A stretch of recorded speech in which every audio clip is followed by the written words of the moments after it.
Afternoon, everyone. We're now prepared to open this meeting of the Illinois Board of Review for today, Tuesday, July 16th, 2024. I'm Kenneth Woodson, Board Chair. Uh, Just several preliminary matters. This is a formal hearing as if you were in a courtroom. So we anticipate that everyone would be focused. You'd be dressed properly. And you won't be reclining in your beds or in your easy chair. You'll be sitting up focused on the camera or your device. There will be no eating or drinking except for water. And it's hot. It's extremely hot in this area. So we know that refreshment of that sort is appropriate. Well, excuse me, but certainly no eating meals and that sort of thing. Also, everyone was scheduled to appear at the same time. So, but everyone cannot be heard at the same time. So we will walk through this long list of cases, and you may be waiting for a while, just as you would be sitting in a courtroom waiting for your case to be called. So we appreciate your presence and your participation and your cooperation. The board itself and the other staff will introduce themselves to you so you will know who we are, after which we will ask the law department to give us a list of cases that have been resolved or there's a request for a continuance or other status update. Again, I'm Kenneth Woodson, board chair. Mr. Pettit? Pettit appears to be frozen, Mr. Chairman. Okay, we'll move on and come back to him.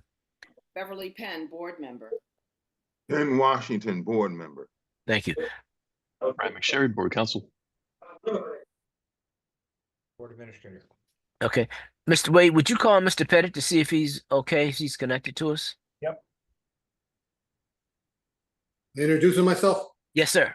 I'm Steve Pettit, board member. Thank you, sir. Right on time. Okay, thank you very much. Also, just one additional item. These matters are being formally recorded by a court reporter as well as the Zoom technology, but the record cannot be maintained if people speak over one another. So each person should wait till the other person has completed his or her statement, and then you will be called upon to speak. If you do not cooperate with us in terms of maintaining a decorum in the hearing, we will mute you and make a decision in your matter. Everyone should have an opportunity to be heard. We will do everything we can to make sure your matter is heard today, and so that we can get through it and make a decision as fairly as possible. So I just ask you to be respectful of everyone else as we move through this. Now call on the law department to give us a list of matters that have been resolved or status updates. Good afternoon, Chairman Woodson. Jim Kelly on behalf of the city. Afternoon, Mr. Kelly. What do you have for us? Starting with number 2023-1776, 3343 Kensington Avenue, Hongley Real Estate LLC. That's an agreement for a city affirm with a 90-day stay of enforcement. 90-day stay. Thank you. Oh, one other matter I should note, Mr. Kelly, before you proceed. I ask everyone, all the appellants, please pay close attention to the addresses that are being called out by the law department. If your matter is noted as moot or moot complied, that means you're done for the day. It's resolved. If you need an explanation, if you wanted further detail as to the difference between moot or moot complied, please call the office. There's a phone number on the decision letter or the invitation to this hearing, and you should call the administrator. They will give you that information. Thank you very much. Mr. Kelly? Thank you. Next is number 2023-1979, 2731 Frankfurt Avenue, Timothy Farrell Jr., moot complied. Thank you. Number 5, 2023-2043, 7241 Wheeler Street, Althea Elliott, moot complied. Thank you. Number 7, 2023-2183, 925 North Lawrence Street, John Loyak. That's an agreement for a city affirm with a 90-day stay of enforcement. Thank you. Number 12, 2023-3399, 2901 North 18th Street, Jerome Henry, doing business as HKM Group LLC, moot. Moot, okay. Number 13, 2023-3400, 1610 West Tioga Street, Ruth Davidson, There's an agreement for a city affirm with a 6-month stay of enforcement. 6 month. Okay, thank you. Number 14, 2023-3411, 6621 Claridge Street, William Hames, moot. Thank you. Number 15, 2023-3415, 1430 West Venango Street, Zion 1430 West Venango LLC, moot complied. Thank you. Number 16, 2023-3479, 465 Harlan Street, Argo LLC. There's a continuance request from the appellant that the city is not opposing. Okay, is the appellant's counsel present? Natalie Clastorni? No? Okay, Mr. Kelly, we discussed this matter in executive session. We concerned about granting a continuance request on top of a late appeal approval. And so that's our concern. Just want to know if the counsel for the appellant is present. I am here, Your Honor. I apologize. I was expecting Ms. Patel. I'm here. Okay. Good afternoon, Okay. members of the board. Okay, this is not an easy decision to make. What is the basis for this continuance request? My client's unavailable. He's out of the country right now, and he doesn't have access to moot. And you need him for you to argue his case? Yeah, I do need it, yes. And he's actually, because he's been working on getting the required permits. So I do need his testimony. Okay, and the final thing is that we granted a late appeal, which that should have settled matters. He should have been ready. So, Is this, I would ask for, I apologize. I would ask for one more continuance. okay, this is going to be it. Understood, understood, and I greatly appreciate it. This is 465 Harlan Street. Just wanted to Yes. confirm. Okay. Yes. I greatly appreciate your consideration, Chairman. Mr. Kelly, there will be a must be tried requirement for this. Got it. Okay, Ms. Clastorni, you've appeared before us before, so we appreciate your presence, but this is got to be moved forward. Understood. I Okay. fully understand. All right, thank you. Let's move on. All right, next is number 17, 2023-3505, 1353 South Hollywood Street, James McCann, moot complied. Thank you.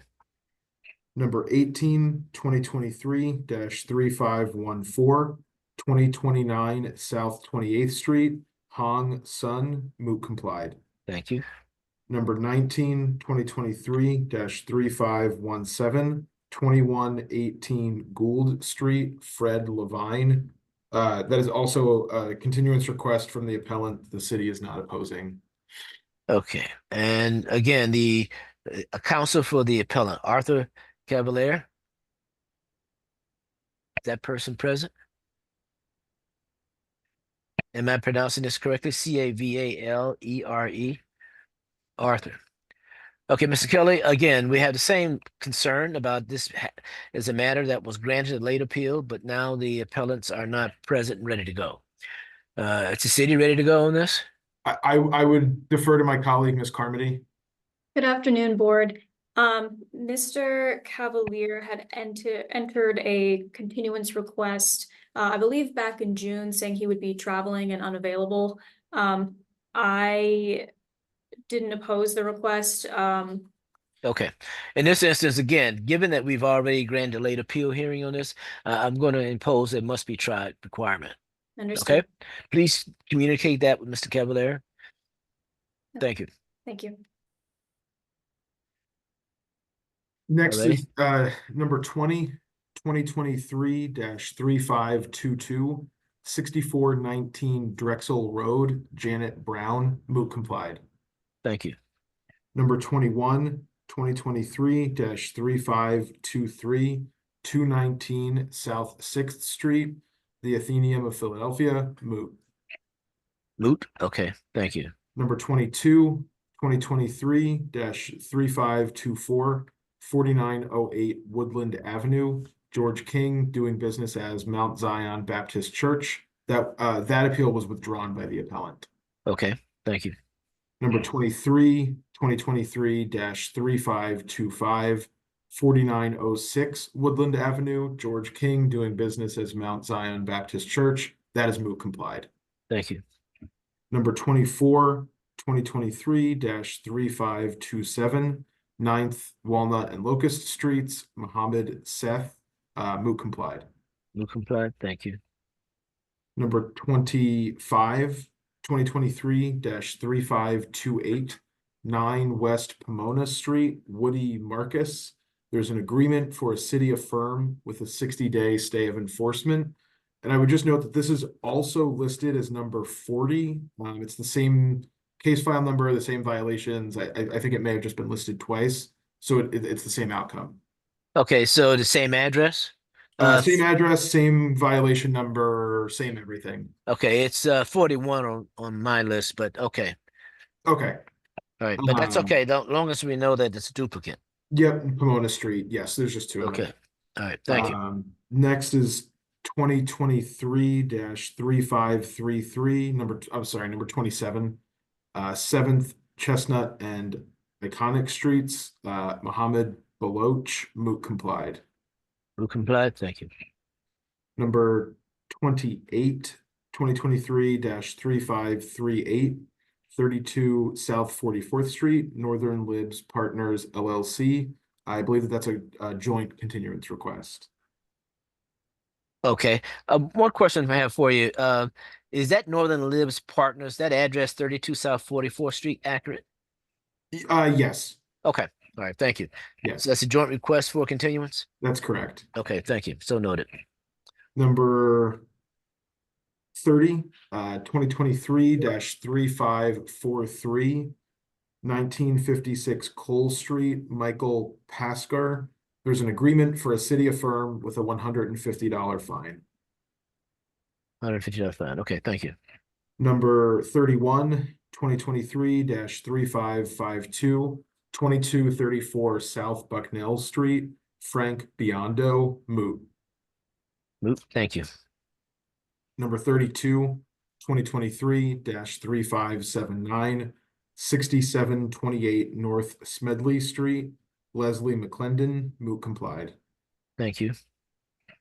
Number 34, 2023-3587, 1101 to 1103 Ridge Avenue, Kien Fung. There's an appellant's continuance request that the city is not opposing.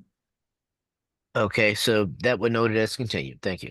Thank you. Number 35, 2023-3589, 6418 Saybrook Avenue, Andrew Cuccinata. There's an agreement for a city affirm with a $500 fine. $500 fine. Thank you. Number 37, 2023-3611, 4334 Vista Street, Paul Shao, doing business as property manager for Elsa Shao. That is an agreement for a city affirm with a $150 fine. Okay. Thank you. Number it's actually listed as number 50 on my list, but it's right below. It's the same address, 2023-3667, 4334 Vista Street, Paul Shao, doing business as property manager for Elsa Shao. That's moot complied. Thank you. Number 38, 2023-3613, 3519 Ryan Avenue, Sharon Diaz, agreement for a city affirm with a $150 fine. Thank you. Number 39, 2023-3615, 9000 Tinicum Boulevard, Timothy Tyler, moot complied. Thank you. Mr. Kelly, just so you know, your numbering and it's shifted a little bit, but just make sure you do last four of the appeal number. That'll keep us on track. Absolutely. Sounds good. We've already been over the one at 3618 for 9 West Pomona Street. Just Yep. again, there's an agreement, city affirm, 60-day stay of enforcement.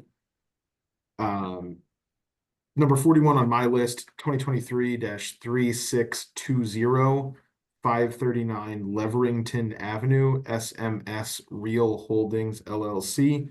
That was withdrawn by the appellant. Withdrawn. Okay, thank you. Number 43, 2023-3624, 2066 East Stella Street, CP2 Properties of PA LLC, moot complied. Thank you. Number 44, 2023-3629, 2900 South 16th Street, Benjamin Ferreira. That's an agreement for a city affirm with a 60-day stay of enforcement. 60-day stay. Okay. Mr. Chair, Yes, sir. our numbers are not matching. Yeah, that's Mr. Kelly. I just made him aware of that. So he will make certain that he gives the last 4 digits of the appeal number and the address so we can keep up that way. Okay, thank you.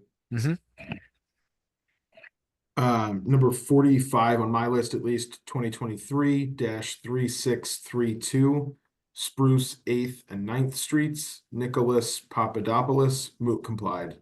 Thank you. Number 47, 2023-3651, 2113 East Auburn Street, Ruslan Niken, moot complied. Thank you. Number 48, 2023-3665, 1237 North 17th Street, Ian Kerr, moot complied. Thank you. Number 49, 2023-3666, 1241 North 17th Street, moot. Okay, thank you. Number 51, 2023-3668, 2031 East Letterly Street, Manashir Zarbailov, doing business as My Letterly LLC, moot complied. Thank you. Number 52, 2023-3672, 5414 West Thompson Street, Deirdre McDonald. There's an agreement for a city affirm with a 90-day stay of enforcement. Okay, city affirm 90-day stay. Okay, thank Number you. 53, 2023-3674, 147 Farson Street, Larry Colquitt. There's an agreement for a city affirm with a 45-day stay of enforcement. 45-day stay. Thank you. Number 54, 2023-3677, 750 Landis Street, Man Chung, moot complied. Thank you. Number 55, 2023-3680, 2028 South 61st Street, Ima Boker, moot. Moot. Thank you. Number 57, oh, excuse me, 56 on my list, 2023-3698, 2123 North Kamek Street, Amy Dolev, moot. Moot. Thank you. Number 57, 2023-3701, 1512 Moore Street, Eric Miller. That one is an agreement for a city affirm with a $180 fine. I'm sorry, 180-day stay of enforcement. 180-day stay. Okay. Yes. Thank you. Number 58, 2023-3702, 1512 Moore Street, Eric Miller. That's an agreement for a city affirm with a $150 fine. Thank you. Number 59, 2023-3703, 515 Garrett Street, David Oliva Sr. That's the city's continuance request due to witness unavailability. Okay, is the appellant present, David Oliva Sr.? David Oliva Sr. Chairman Woodson, if I may, this Yes. is my matter. I had submitted the continuance request to the board, and then the appellant actually called me yesterday saying that he also needed a continuance. I sent him an email with the board emails that he could just send the request to. I don't believe he did so, but we were both actually requesting a continuance. I just don't think he reached out. Okay, so we should note it as a joint request? Yes, please. Okay, so we'll note it as a joint request for continuance. Okay, thank you. And finally, at least from me, is number 60 on my list, 2023-3730, 701 Adams Avenue, Lagira Inc., doing business as Lagira Inc. This is also the city's continuance request due due to witness unavailability. I've spoken with Mr. Griffin, who's the attorney for the appellant. He is also on a trial and is unavailable, has no objection to the continuance. Okay, so we noted as continued. Thank you. Thank you. That's all that I have. My other colleagues may have other matters, though. Okay, as per our normal operating procedure, if you have a matter, please use the raised hand sign and I'll call on you in order. If anyone from the law department who has any additional matters and preliminary to starting the formal hearing. Okay, Mr. Ryder. Thank you, members of the board. Leonard F. Reuter, R-E-U-T-E-R, for the city of Philadelphia. Just have a couple additions to the list. Number 2 on the list, appeal number HA 2023-001788, 4613 Newhall Street, appellant Vashti Dubois. We reached an agreement. Devin Beverly is the attorney. The agreement is just to have the matter marked city affirmed with a 90-day stay of enforcement. Okay, thank you. Number 3 on the case list, appeal number HA 2023-001886, 4721 Van Kirk Street. Appellant is 4721 Van Kirk Street, LLC, care of Anastasia Law Firm. Mr. Cook and I reached an agreement to have the matter marked city affirmed with a 90-day stay. 90-day stay. Okay, thank you. Number 4, case number 4 on the list, that is appeal number HA 2023-001979, 2731 Frankfurt Avenue. Appellant is Timothy Forwall Jr. That can be marked moot complied. Zoning permit was obtained and the lot had been cleaned. Okay, thank you. Let me just check. I think that we have one more. Number 26. Okay. Appeal number HA 2023-003530, 103 Maplewood Avenue. Appellants are Gus and Cleoniki Raptis. We reached an agreement to mark that city affirmed with a 90-day stay of enforcement. 90-day stay. Okay. Thank you. And I believe that's it for me. Thank you. Anyone else? Mr. Woodson, I apologize. I couldn't use the hand raised gesture. I just wanted to make sure that number 13, 1610 West Tioga was called. That was a partial moot complied and an agreement stay of enforcement of 6 months. Yes, it was noted as a settlement between city affirmed with a 6-month stay of enforcement. Thank you. Okay. Alrighty. Anyone else? If not, the board itself has a few matters it wants to clarify before we begin. Number 8, which is 3319-1907 West Hunting Park Avenue, BTC Enterprises. Who's representing the city in this matter? Good afternoon, Chairman Woodson. Jim Kelly on behalf of the city. Okay. Is the appellant present, BTC Enterprises? Or any legal counsel representing the appellant? Our concern, Mr. Kelly, is that we believe this is an LLC requiring an attorney to represent them at this hearing. Are you aware of that, or any information to share with us? Yes. So it's numbers 8 and 9. They're both the same property with the same appellant. Okay. Both the notice of violation on number 8 and the site violation notice on number 9 were issued to BTC Enterprises. Okay. That's the owner of the property. I have not heard anything. Okay. Is anyone present from BTC Enterprises? Okay. Mr. Kelly, you have other matters before us today? These are my last 2 that remain. Okay. What's your preference? Seeing no one present, the city would request a city affirm for failure to appear on both of them. Okay. Mr. Petty, would you give me a time, please? 1:23 p.m.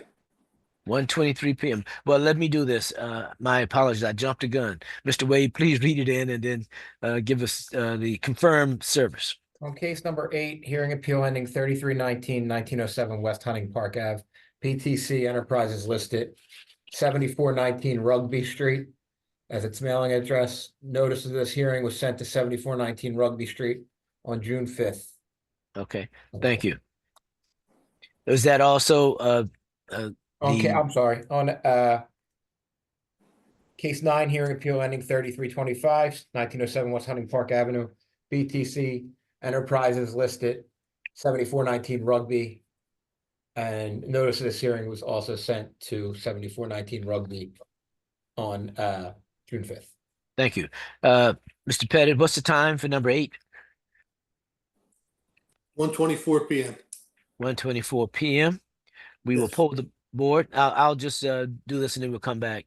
We'll poll the board on HA-2023-003319-1907 West Hunting Park Avenue, BTC Enterprises, City Firm, non-appearance. City affirm non-appearance. City affirmed for non-appearance. City affirm, non-appearance. Thank you very much. Give me a time, sir, for number 9, which is 3325. 1:25 PM. 1:25 p.m. Thank you very much. We will poll the board on HA 2023-003325, 1907 West Hunting Park Avenue, BTC Enterprises, City Firm, non-appearance. City affirm non-appearance. City affirmed for non-appearance. City affirm, non-appearance. Thank you very much. Okay, the board has a question regarding number 10. It's 3322 2839 West Clearfield Street, Gregory Bullock. Who's representing the city? Good afternoon, Amy Skiles on behalf of the city for this matter. Afternoon, Ms. Skiles. Gregory Bullock. And Mr. Bullock present. Sir, would you unmute yourself? You're waving your hand. You need to unmute yourself.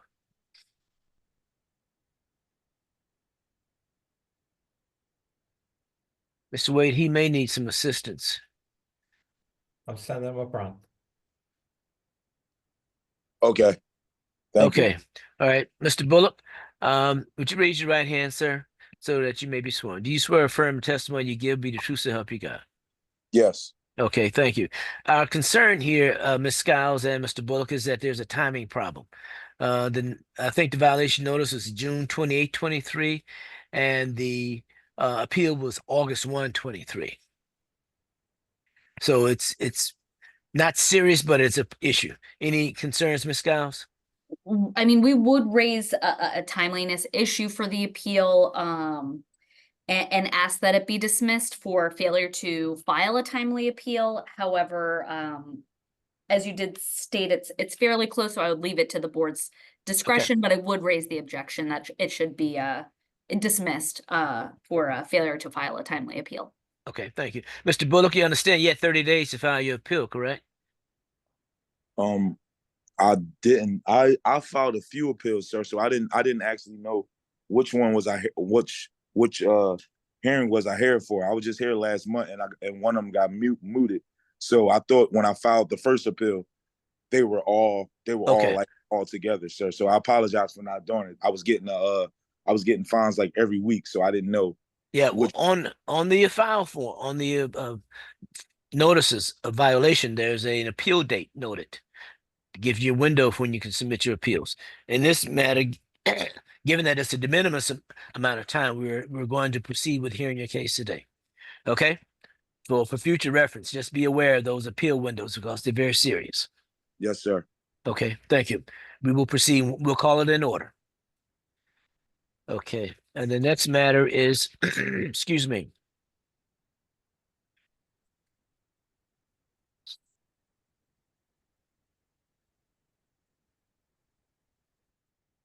Okay, I think that covers our list of matters that Number need to be. 6. Number 6? I think you had something for number 6. Number 6? Okay, yes, thank you. Who's handling this matter? It's 2174 2262 North Van Pelt Street. Keith Grimes. Good afternoon, Board. Caitlin Carmody on behalf of the city. Ms. Carmody, Mr. Keith Grimes. Mr. Grimes present? Okay, we have an issue. This was previously continued for the appellant to secure legal counsel. Have you spoken to anyone regarding this matter? I have not had any contact with Mr. Grimes or any potential attorney since the original listing, no. Okay, and also we have a matter of timeliness. So we're concerned about that as well. But Mr. Keith Grimes, are you present? Okay, Mr. Wade, would you read this in, please? This is case 6, hearing appeal ending 2174, 2262 North Van Pelt, Keith Grimes. Mr. Grimes listed 1032 Weston Drive, Williamstown, New Jersey. Notice of this hearing was sent to 1032 Weston Drive, Williamstown, New Jersey on June 5th. Okay, thank you. Ms. Carmody, no response. What is your preference? Seeing no one present, the city would request a city affirmed for failure to appear. Okay, thank you. Mr. Pettis, what do you have time-wise? 1:29 PM. 1:29 p.m. Thank you. We will poll the board on HA-2023-002174-2262 North Van Pelt Street. Keith Grimes, city affirmed non-appearance. City affirmed non-appearance. City affirmed for non-appearance. City affirmed non-appearance. Thank you very much. Oh, I do have another matter, number 10. That's 3322. It's 2839 West Clearfield Street. Oh, I'm sorry, Gregory Bullock. We just did that one. My apologies. Got too many cases here. So I believe that's the last one. Mr. Wade, have I missed anything? No, I don't believe so. Okay. If there aren't any other preliminary matters, we will now proceed to our list. Call the first case, Mr. Wade. Case 10, hearing appeal ending 3322, 2839 West Clearfield Street, Gregory Bullock. And case 11, if they're going to be heard together, hearing appeal ending 3326, 2839 West Clearfield Street, Gregory Bullock. Thank you. Who's handling the city? Good afternoon, Amy Skiles on behalf of the city of Philadelphia. Okay, Ms. Skiles, do you have a witness today? Yes, I have 2 witnesses. For case number 10, I'll be calling Inspector Martin Raudenbush.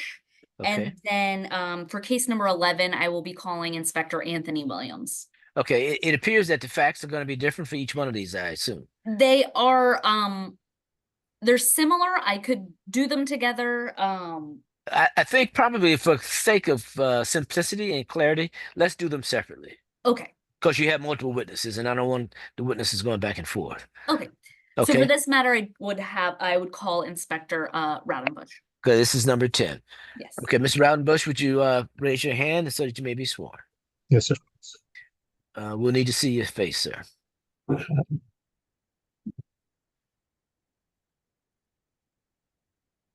Okay. Okay. Do you swear or affirm the testimony you give today be the truth to help you God? I do. Okay, thank you. Mr. Bullock, of course, you were previously sworn, so you remain sworn for the purposes of this hearing. Understood? Yeah. Okay, thank you. All right, Ms. Skiles, please. Thank you. Okay, Inspector Raudenbush, can you please state your name again for the record? Martin Raudenbush, Raudenbush. And where are you currently employed? Department of License and Inspections. What unit with the department do you work with? Work in code enforcement. And what are some of your roles and responsibilities with the code enforcement unit with the Department of License and Inspections? To enforce the codes of the city of Philadelphia, administrative, fire, property maintenance, licensing, zoning. Okay. And throughout the course of your duties with the department, did you become familiar with a property located at 2839 West Clearfield Street? Yes. And how did you become familiar with that property? We received a request for assistance from the 39th Police District to assist with an inspection of a place that was operating an event space in the rear yard of a residential property. Okay, and did you then personally go to that location and inspect that property? Yes. Okay, and when do you remember when you went out to complete this inspection? June 25th, 2023. Okay, and what did you observe when you inspected the property in June of 2023? We observed the yard of the said property operating an event space. They used the address as, I believe it was 28, aka 2840 Clementine Street. Okay. when we arrived, there was a DJ playing music. They had vendors inside selling things, tables set up, a full bar, and also offering food. Okay, and so you found the property. Did you find code violations? Did you find violations of the Philadelphia Code when you inspected the property? Yes, And did you issue a notice of violation to the property based on your observations? yes, And also based on your observations, did you issue a cease operations order? yes. Okay, I am now going to share my screen with the board's permission. Yes, please.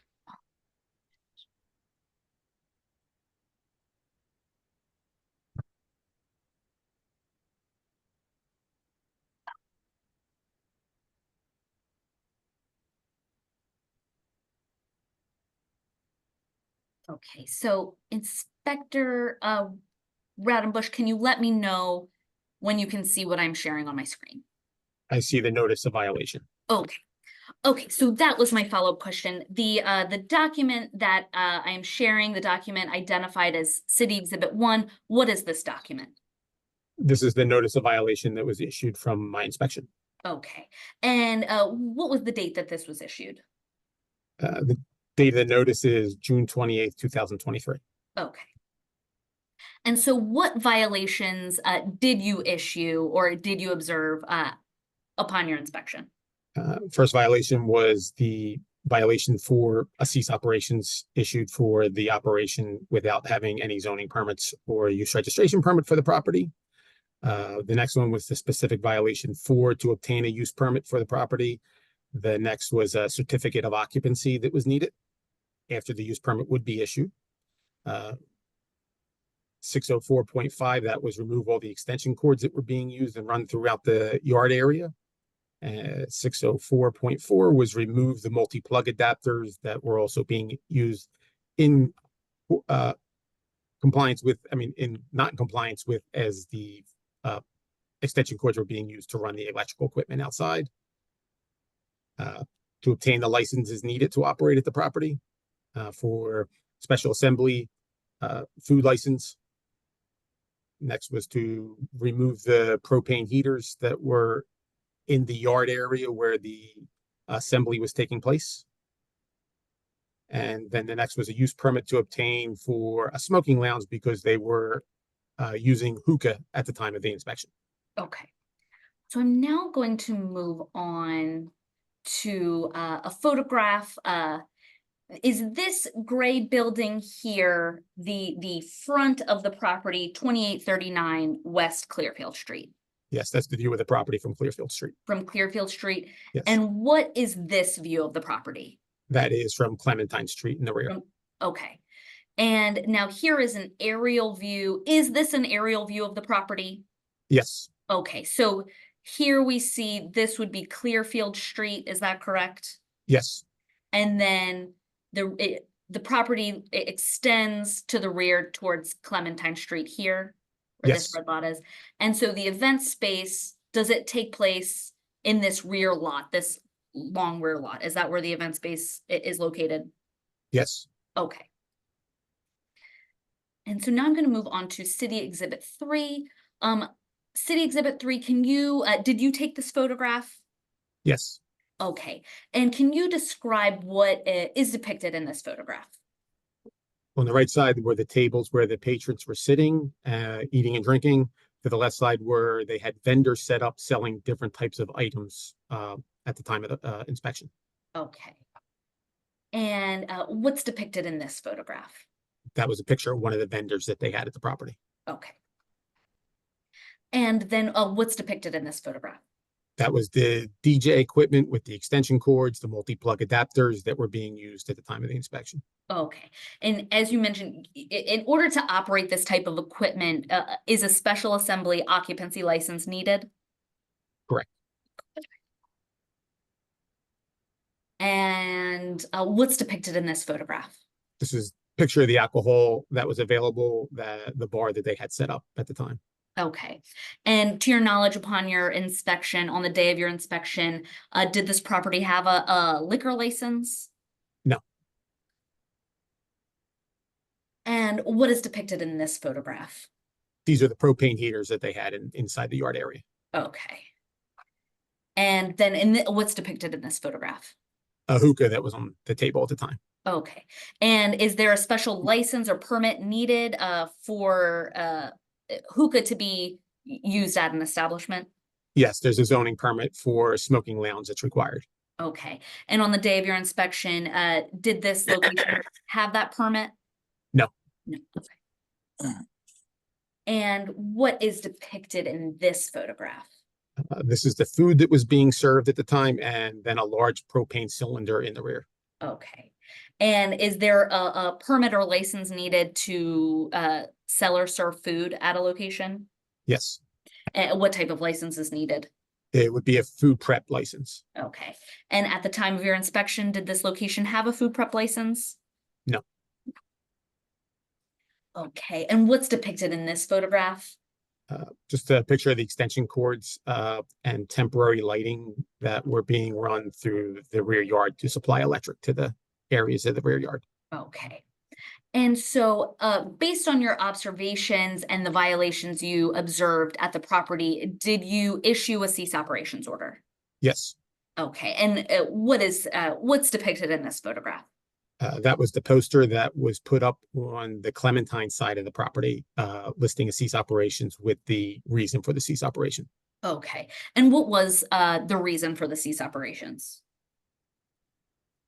For no CO permit, no zoning permits, and no licenses to operate.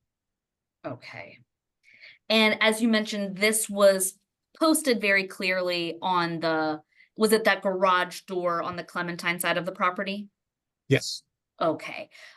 Did you also clear everyone out at the time of your inspection?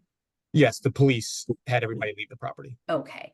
Did you have an opportunity to talk with Mr. Bullock on the day of your inspection?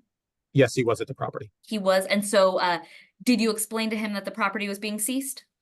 Yes, Did you explain to him why the property was being seized? yes. Okay. And so what would be needed in order to lift the cease at the property? Obtain the correct permits that were required, the use permit and certificate of occupancy, and the required licenses to operate. Okay. And has there been any attempt to legalize this property as an event space? There were 3 use permits, zoning use permits that were applied for underneath the property's address. I think they were applied before. Excuse me, Mr. Bullock. No. No, please don't jump in, sir. I'm sorry, go ahead. Mr. Wimbush? Yes, there were 3 applications that were submitted for zoning applications that were for the property that were never approved. Okay. And what use was listed on the application? So the first application was filed in December 30th, 2021 for a space in rear that would be used as an outdoor event space. There was a review, a request for more information was requested by the examiner, by the plan reviewer, and it was never submitted. So the permit was expired on May 24th, 2023. Then there was another permit filed on June 26, 2023 for backyard space for private events such as birthday parties and cookouts for up to 100 people, no live music. It was the same issue. They requested more information to process the application, which was never submitted, so the permit was never processed.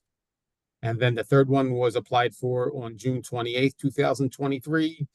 Another request to convert and extend the plot land on Clementine Street into an outdoor private event space. It will be used for a range of private events for small comedy and poetry shows to baby showers and birthday parties. Was applied for June 28th, 2023. Request for more information to process the permit was requested on July 14th, 2023. No response was ever submitted, so that permit was never processed. Okay. And to your knowledge, have these violations ever been complied? No. Okay. And so prior to your inspection in on June 25th, 2023, did you do any research into the property? Yes, What type of research did you do? just search on the internet for the property for, they operated as, the name of the property, escapes me at this moment. Uh, the Clementine Urban Bistro. So we Okay. did internet search for anything that had to do with that. And did you find anything? Yes. What did you find? Sales for the event on June 25th, for a party at the time where you could buy tickets to attend. Okay. So I'm now showing you City Exhibit 4. What is City Exhibit 4? So this was an advertisement for the party that I found online, showing vendors the address, the Clementine Urban Bistro, giving the address is 2840 Clementine Street. Tickets were $20 at a time. Door price was $40 for a Foam and Glow Suds and Buds party from Okay. 5 p.m. to 12 a.m. Okay. And City Exhibit 5, what is City Exhibit 5? This is from the page Eventbrite where you actually purchase the tickets. So it was giving this, the first page is when and where. So the date time was June 25th, 5 p.m. to June 26th, 12 a.m. The location 2840 Clementine Street. Okay. And so this is where you would be able to buy the tickets, and it also listed Yes. all of the items that would be available for purchase? Yes, what was available at the property and what was going on at the property. Okay. Okay. And so based on your observations, you issued the notice of violation and the cease operations order? Yes. Okay. I have no further questions for Inspector Raudenbush, and I will stop sharing my screen. Okay. Mr. Bullock, do you have any cross-examination questions of Inspector Rautenbush? Yes, at the same time, is it possible she can share her screen at the same time? You can ask for a specific document to be put up. What would you like to see? First, I would like to see the well, first I would like to ask the gentleman because when he came in. Okay, Mr. Bullock, and- couple sorry. couple rules. One, you Okay. need to stay stationary, you can't move around. And two, keep in mind, this is questions only. You can present your Yeah. case in a moment. This is only questions. So which document would you like the city's attorney to put up for you? Actually all of them. All the documents that she just posted, sir. Okay, Ms. Skiles, would you do that? Yes. Just give me a second.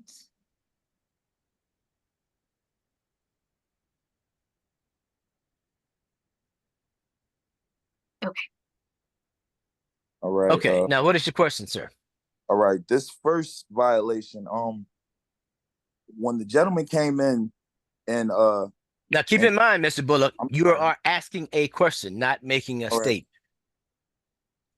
Okay, so all of these violations are what you came to the property for for that date when you shut down the breakfast my brunch that I was having. These are the violations that were found during my inspection. Okay, now what was the reason? What was the purpose of you coming to the bistro at that certain time? As I stated earlier, the 39th Police District requested an assistance for an inspection for an event that was happening at the property.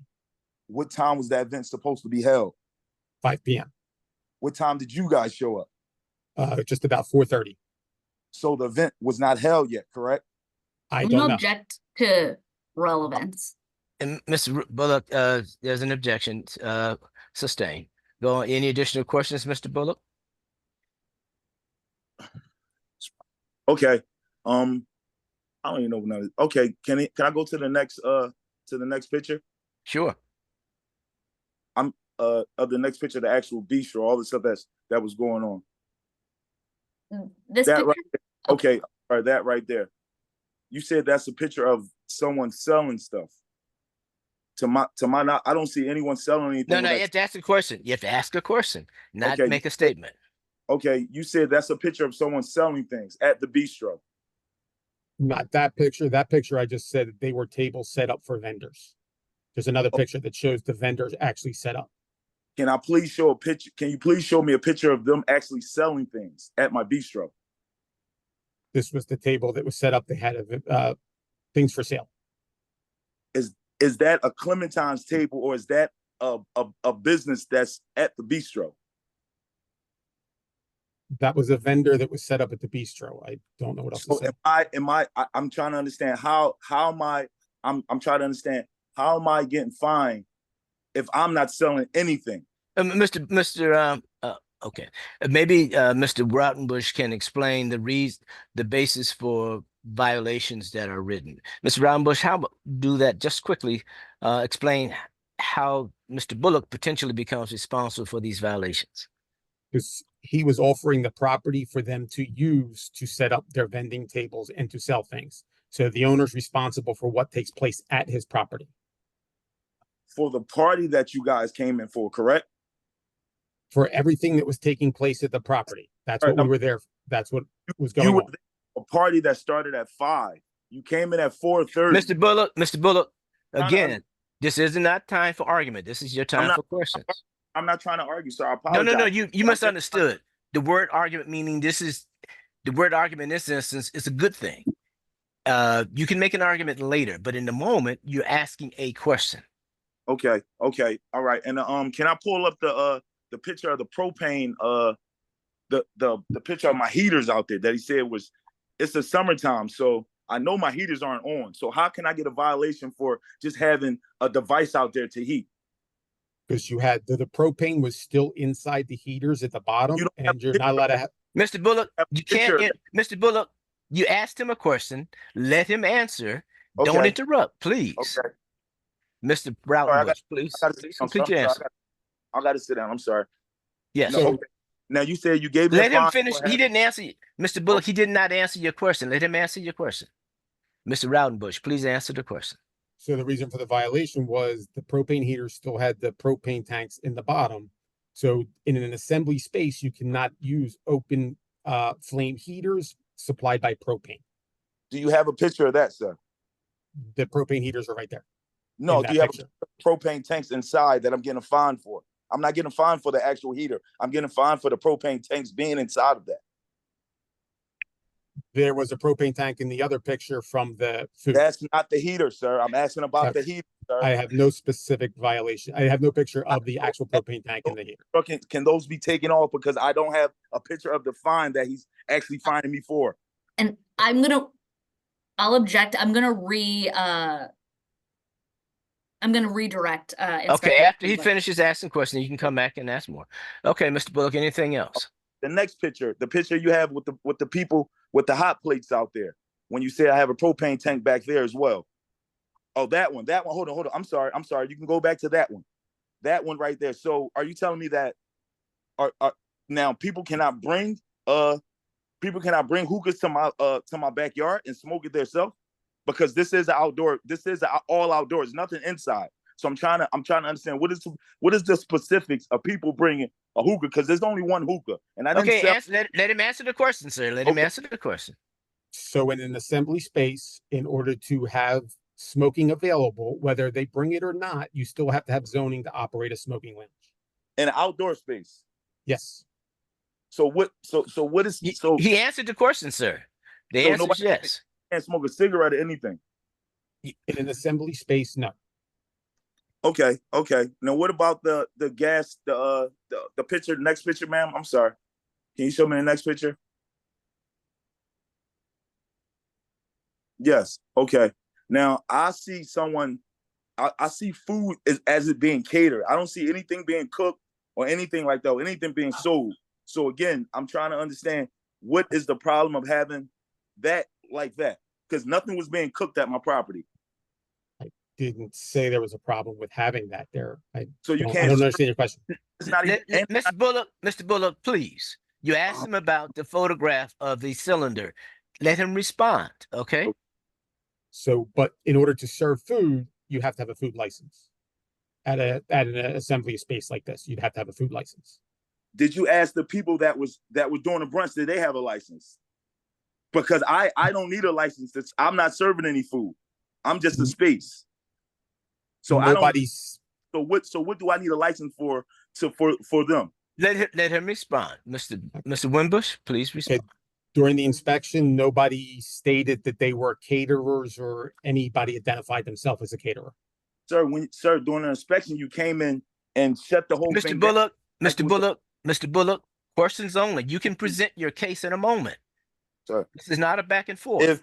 Just ask a specific question. Let me ask this question. If you came in for a Pacific party at 5 and what you came in didn't have anything to do with what you came in for, how can you give me a fine for it? I'm going to object. That was not part of the record. Inspector Raudenbush did not state he was going to inspect a specific party. He did, ma'am. He did. Mr. Bullock, Mr. Bullock, Mr. Bullock, Mr. Bullock, at 5. Mr. Bullock. I'm sorry, sir. I'm sorry. Mr. Bullock, listen to me. Listen to me, Mr. Bullock. If you continue to interrupt, we will mute you and make a decision.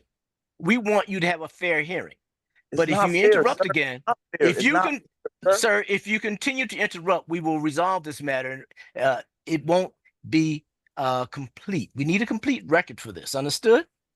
You will have a moment to present your whole case, but this time you're only cross-examining the city's witness. Understood? Mr. Bullock? You're muted. I can't hear you. I understand, sir. I Okay. understand. All right. Now, there was an objection from the city. The objection is sustained. Let's move on. Do you have any further questions, Mr. Winbush? I mean, of Mr. Rautenbush, Mr. Bullock. Yes. Yes. Again, you stated when I first started talking, did you or did you not state that you came in for a Pacific party that the 39th district told you to shut down, or that they had an issue with? Yeah, we came to assist them in inspection because a party was happening at the property. No, that's no. Mr. Bullock, Mr. Bullock, he answered your question. He did answer. Yeah, he answered your question. He answered your question. Now, if you have other questions, ask them. But he answered your question. So again, what party did they tell you to come to serve? I'm going to object to assumes facts not in evidence. Inspector Raudenbush has not testified that he was there to inspect a specific party, and it's not relevant to his observations. Okay, Mr. Bullock, I think maybe where the distinction here is that the LNI got a request from the police department to come in and assist them in inspecting a event space. I don't believe they called him there to inspect a specific party on a certain date. They said, please come by this location. There's some issues here. We need an inspection, which is what he did. Sir, I think that's the difference. I'm sorry. When they first came in my door, sir, when they busted through my door, they came in and said they're here to shut down the foam and glow party. That's what they had. Well, see now. They said when they came through the door. So see, Mr. Bullock, that's when you make your presentation, you can share all of that information. Okay, that's when. But you aren't ready. It isn't time for you yet to make that presentation. Let the city finish putting its case on, then you can make your presentation. Understood? Yes, sir. Any additional questions from Mr. Raudenbush before we move on? Did you see me selling anything at my property, sir? Physically, no. Did you see me selling any alcohol at my property, sir? Like I said, physically, I saw nothing, no transaction transpired. I wasn't the first one into the property. The police went in first to secure the area before we entered. Did you ask anybody who was out there serving or doing anything on my property? Did they have any licenses or anything to do that? We asked if there were any licenses, if you could supply us with any record, any paperwork that showed that this property was legal for operating that way, and nobody could present any paperwork. Who did you ask, me, or did you ask the vendors and the people that were cooking? Did you ask any of those people? I'm asking. We asked you because you were the owner. You presented yourself as the owner of the property. The owner's responsible for what happens at his property. So we asked you to present us any paperwork or any evidence showing that this was legal at the property. You didn't do that, sir. But I don't think you did that. I don't think you recall. Mr. Bullock, please. I'm trying. Let's move on. Let's move on, because you aren't asking questions. You're having argument. So I'm asking you to move on. All right. So let's move on. Any additional witnesses, Miss Skiles, for this matter? No additional witnesses. I do just have a few brief questions on redirect. Yes, please. Yes. Okay. So Inspector Raudenbush, I just want to go back to these photographs. I know Mr. Bullock had some questions because the propane tanks are not depicted in this photograph, but when you inspected, did you observe the propane tanks connected to these heaters? Yes. Okay. Okay. And so when okay. So when you did your inspection, you observed this location operating as an assembly space. Yes. Okay. And so who was the owner of the property at the time? Mr. Bullock. And so is that why you issued the notice of violation to Mr. Bullock? Yes. Okay. And is Mr. Bullock responsible for these violations associated to operating this space as an assembly space, whether or not he was actually operating this specific party? Yes. And why is that? The owner's always ultimately responsible for the activities that take place on their property. Okay.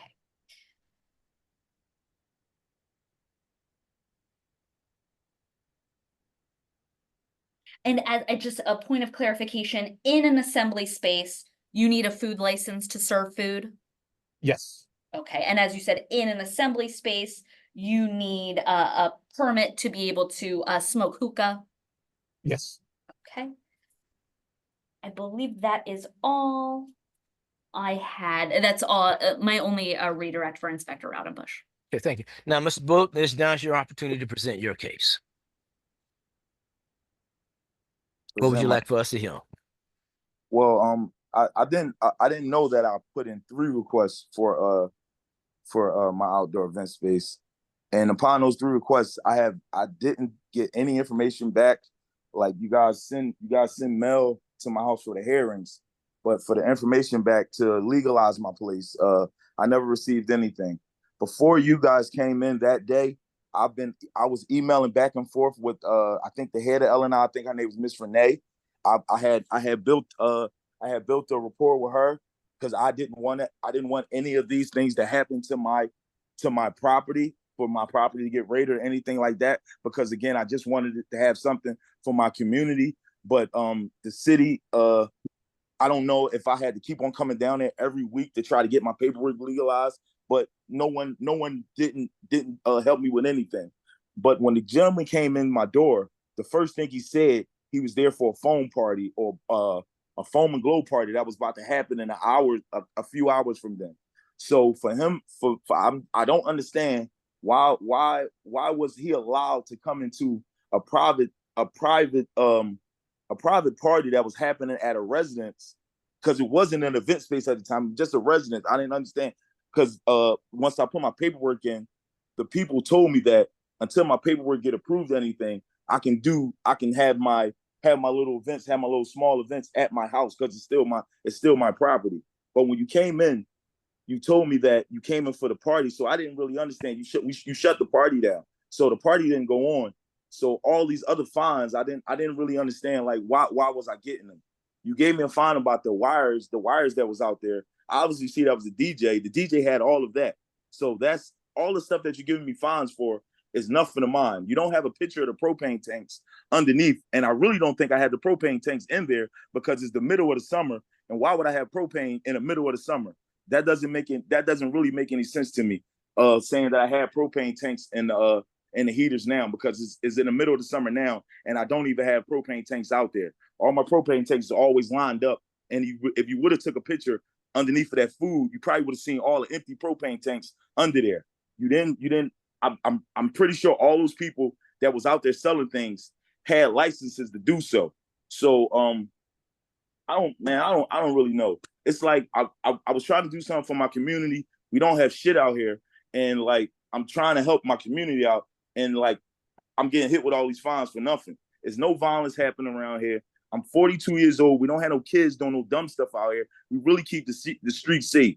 So y'all want to shut me down, y'all want to give me $1 million worth of fines, y'all can keep on doing it.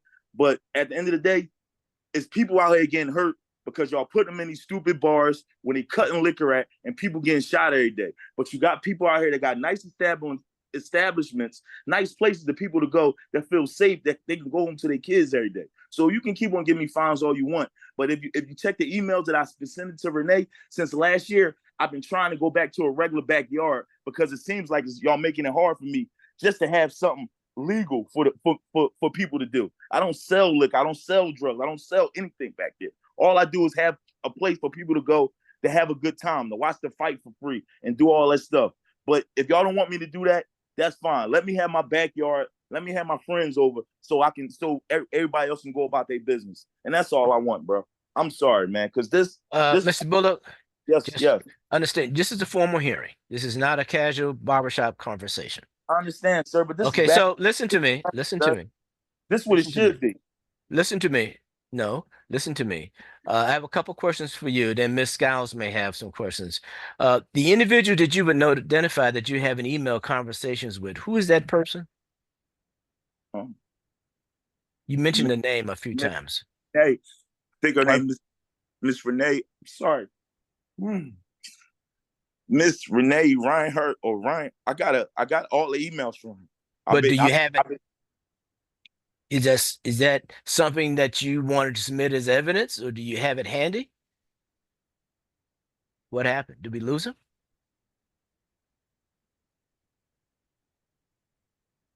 Yes, it looks like he left the meeting. Okay, Mr. Wade.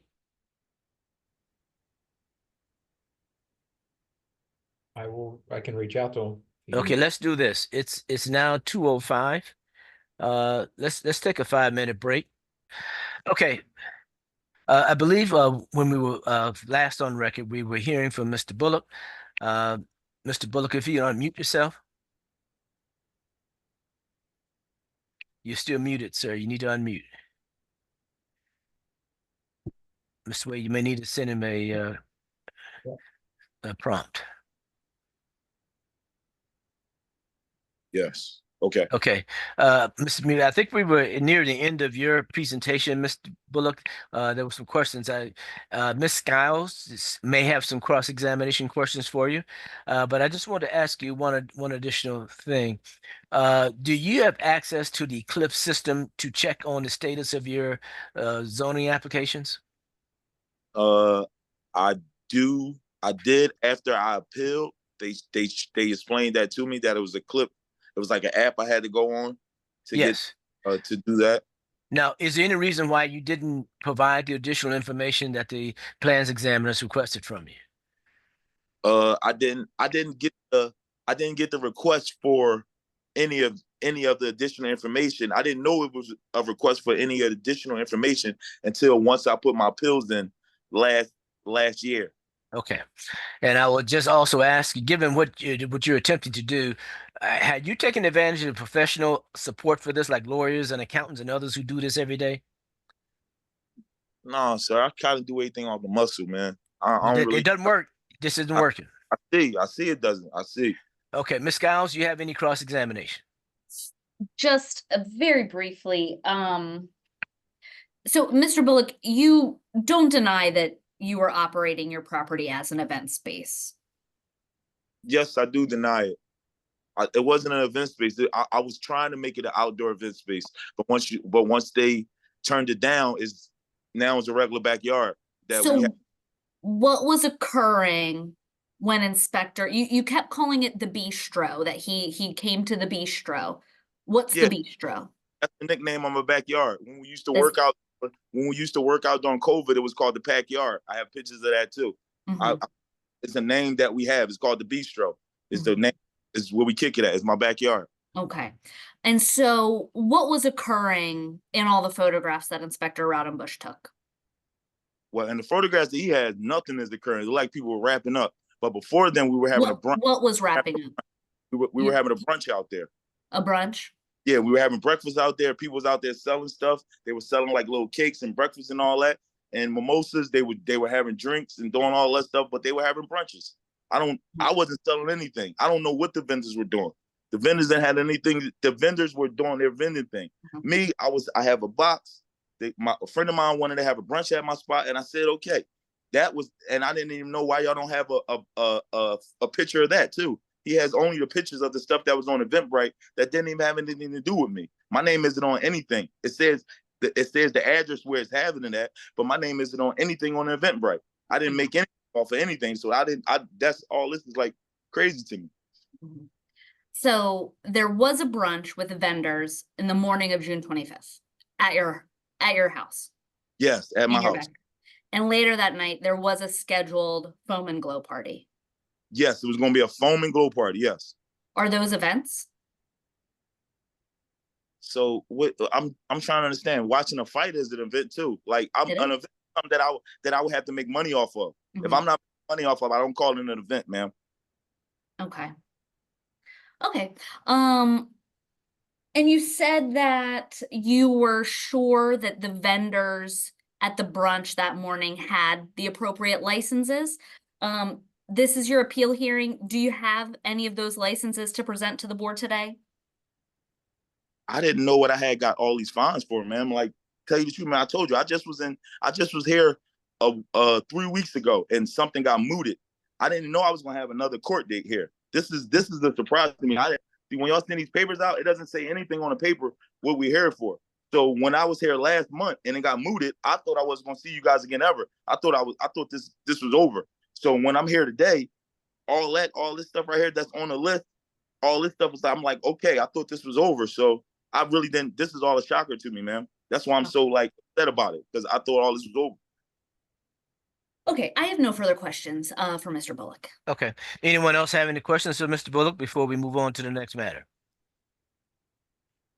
Mr. Chair, I'm real curious. What do we have a record of him coming into our office? I mean, well, at a hearing and his case was mooted. Do you have any kind of record of that? Yeah, Mr. Wade, is there any record of either of these cases being heard previously, or was this a different case? Do you know? I think If you give me one moment, I can look it up.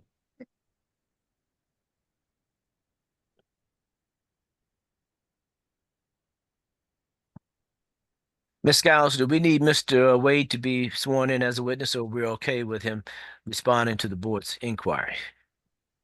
You muted, Ms. Skiles. I'm okay with that. I'm okay with that. Okay.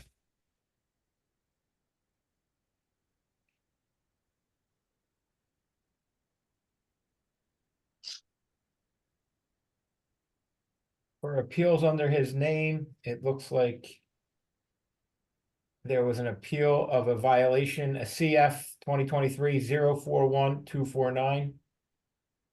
That violation was appealed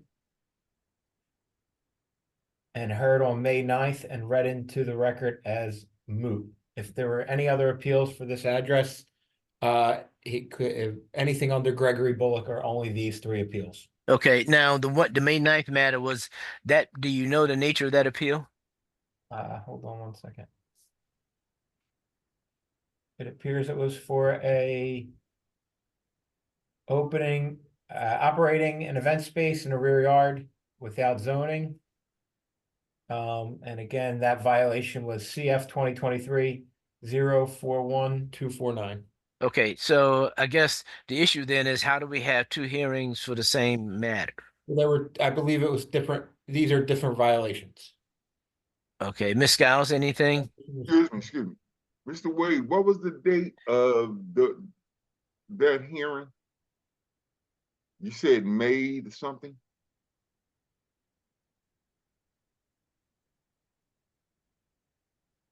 May 9th. May 9th, and that was read as moot. What May 9th, 2024? Yes. 24? Yes. Mr. Chair, I gotta ask the same question you just asked. Yeah. Ms. Skiles, can you bring any clarity to this? Yes. Okay. So that hearing was marked moot, not moot complied, for a specific reason. There were a smaller number of violations written to the property earlier in June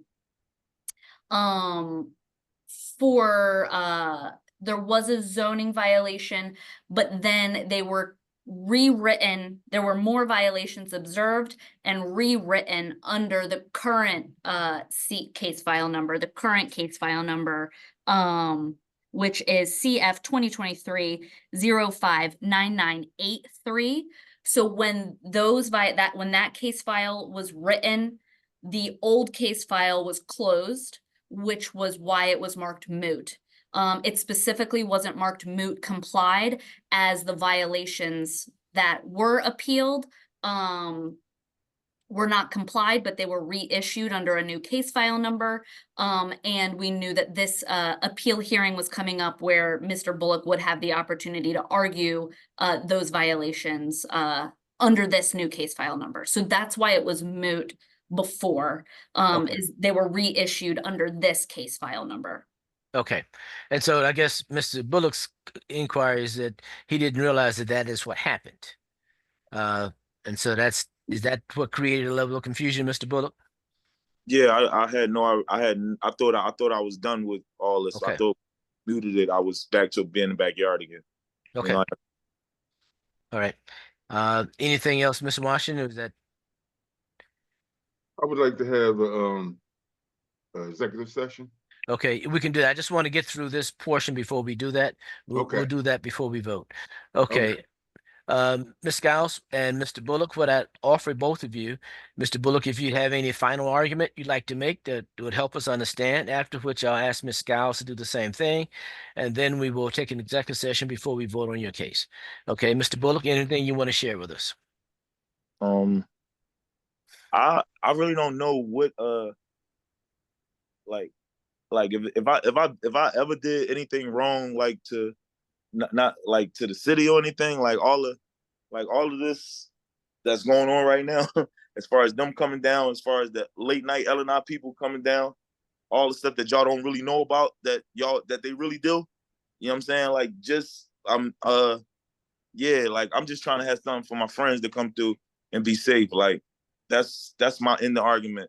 City don't really have nowhere for us to go to do nothing. So this is a place that's, if y'all gonna keep on finding me and all that, let me be a backyard, because I'm not gonna stop doing nothing I'm doing, bro. Like I want my people to stay alive. And I told Miss Renee the same thing. And that's really it. Okay, thank you. Ms. Giles? Yes, so we would be asking for a city affirm today, based on Inspector Raudenbush's testimony, the photographs that have been provided, and even the testimony of Mr. Bullock himself.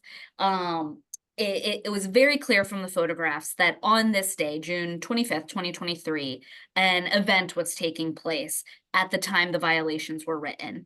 It was a brunch event where you heard both Inspector Raudenbush and Mr. Bullock testify that there were vendors, items were being sold, alcohol was being served, there was hookah being smoked, food was being served, all without any permits.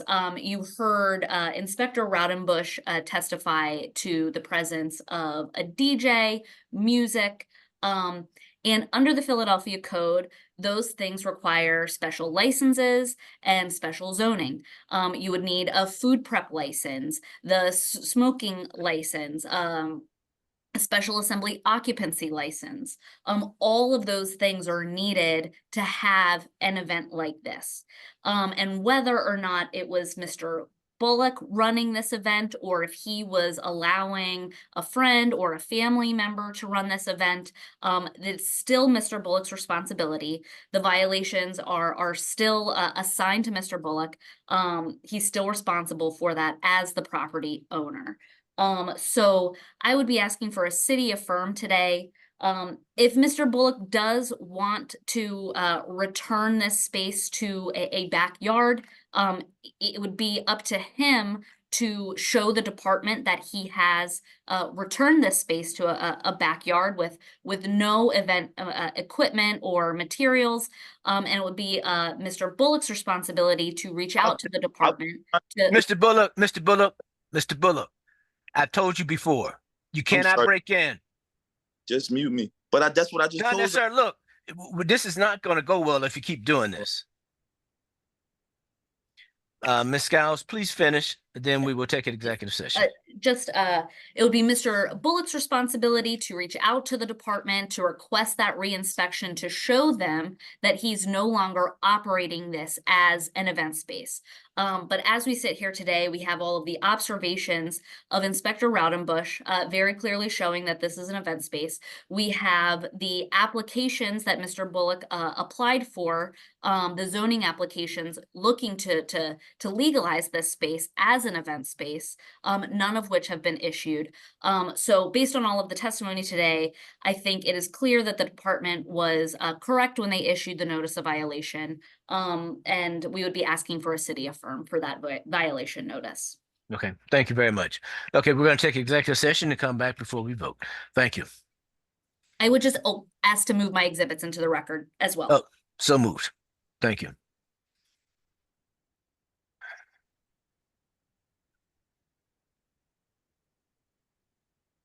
Waiting for all of our members to return. Mr. Wade, you may need to provide some of assistance in the breakout room. Oh, yeah, she's back. Okay, Ms. Penn is with us. Ms. Penn, did you have an additional question that we need to hear? You muted.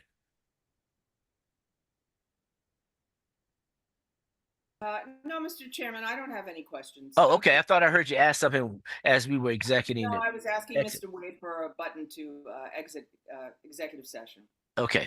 All righty. Let's go back on the record. Ms. Skiles, are you present? And Mr. Bullock, you present?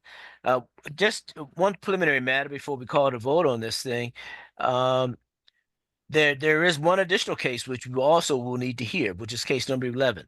So, Mr. Bullock, whatever our vote is on this, the case number 10 will be the vote on case number 10. We will have to also be prepared to sit through a hearing on case number 11, which will occur as soon as we vote on this one. I just want you to understand that that's where we are. We're voting on both at the same time. Understood? They're two different cases. Okay, so we'll call the vote on HA-2023-003322 2839 West Clearfield Street, Gregory Bullock, City Affirmed. City affirmed. City affirmed. City affirmed. Okay, Mr. Bullock, the vote is city affirmed as a unanimous vote. You have the right to appeal any decision of this board if you choose to do that. And if you need information as to how you should do that, call the office and then on that number that's on the decision sheet that you will receive in the mail. Okay, thank you very much. Let's move on to the next matter. Mr. Wade, would you call that in? Number 11, hearing appeal ending 3326, 2839 West Clearfield Street, Gregory Bullock. Okay, Ms. Skiles, you have any witnesses? Yes, for this matter, I will be calling Inspector Anthony Williams. Okay, Mr. Williams, would you raise your right hand so that you may be sworn? Do you swear or affirm the testimony you give today be the truth so help you God? Yes. Okay, Mr. Bullock, you were previously sworn, so you remain sworn for purposes of this matter 3326. Thank you. Okay, Ms. Skiles? Yes, and before we begin, if I may just briefly open on the posture of this matter.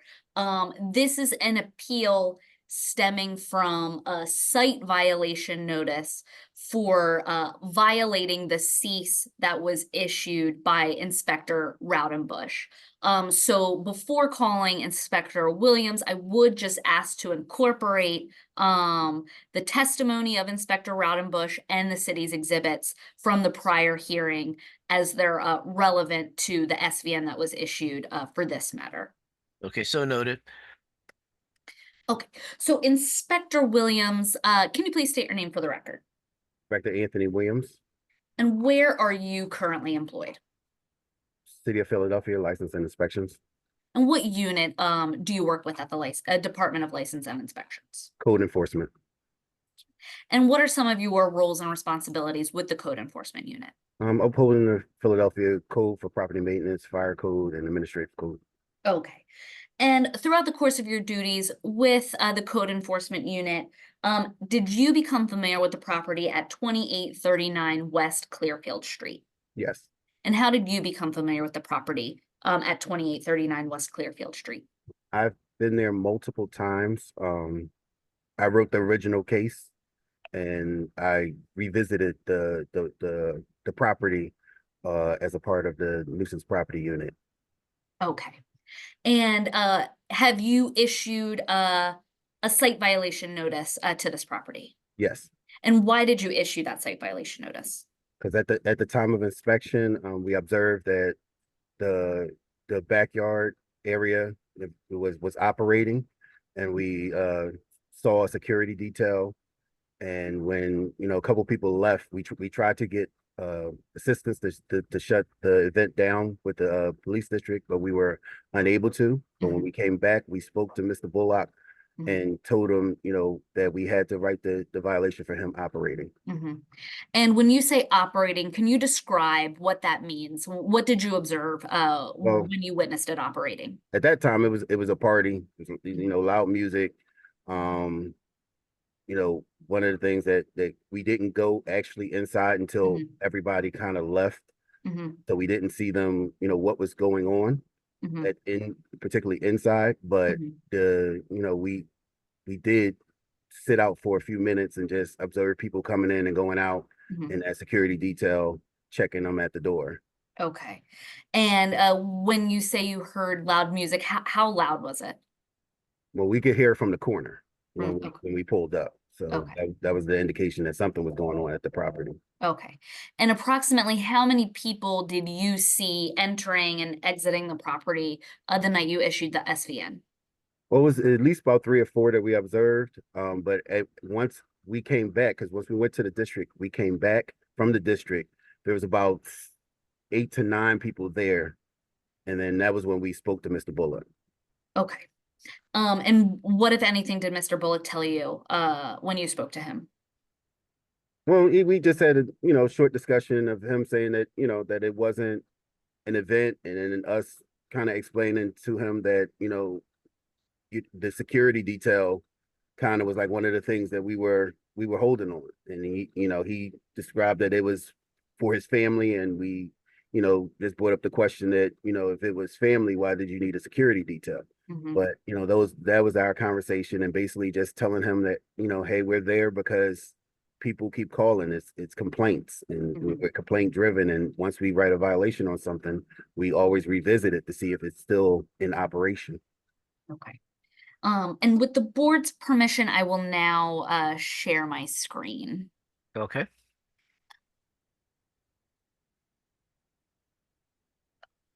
Inspector Williams, can you let me know when you can see what is now on my screen? That's the site violation notice.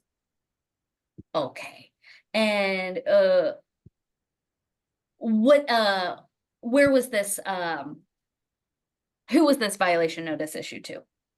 Hold on, I can't see my screen. My screen went down. Oh, okay, that was issued to Mr. Bullock.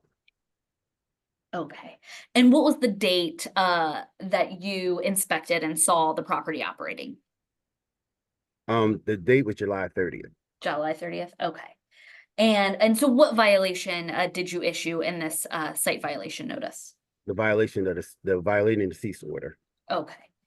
And this City Exhibit 2, is this a photograph of how the property appeared the night you issued the SVN? That is the rear entrance. Okay, the rear entrance. Okay. And okay, so as you testified, based on your personal observations, you saw a security guard, people going in and out, and heard loud music in the property that night. Yes. And would that be a violation of the cease operations order that was previously posted by Inspector Raudenbush? Yes. And why would that be a violation of that cease operations order? Well, it would be a violation because they were operating an event space and there was an event going on. Also, the removal of the cease poster would have been a violation as well. Okay. Okay, thank you. I have no further questions for Inspector Williams. Mr. Bullock, do you have any cross-examination of Inspector Williams? You're muted, sir. You have to unmute. Can you see me now? Yes, we can hear you. You have any cross-examination of Mr. Williams, Inspector Williams? Yes. When you pulled up and to the property, did you hear music or did you hear a TV, sir? We heard what we thought was music, whatever. We weren't able to tell it was a TV or music, but it was loud. Right. And when you came up to me and talked to me, what did I tell you I was doing? Well, at that point, you said you were having, a few friends over, and y'all were watching the fight. Right. Right. So is that not allowed in someone's property? Not allowed to watch a fight and watch anything going on? Well, as we spoke then, I said we can't tell you, what to do, but the appearance of the security detail was what gave the appearance that it was an event going on, and that's what I explained to you then. So I didn't tell you. So did I tell you I was having just friends over watching boxing? I mean, I didn't understand what was the problem with that. Like I mean, what's up, sis? I'm in court. I'm sorry. Yeah, like you came. I'm trying to understand. Like what can someone do once y'all put that on someone's property? This is where I live, and like I can't have people. Like I'm supposed to just not have people over to watch a fight or not do anything.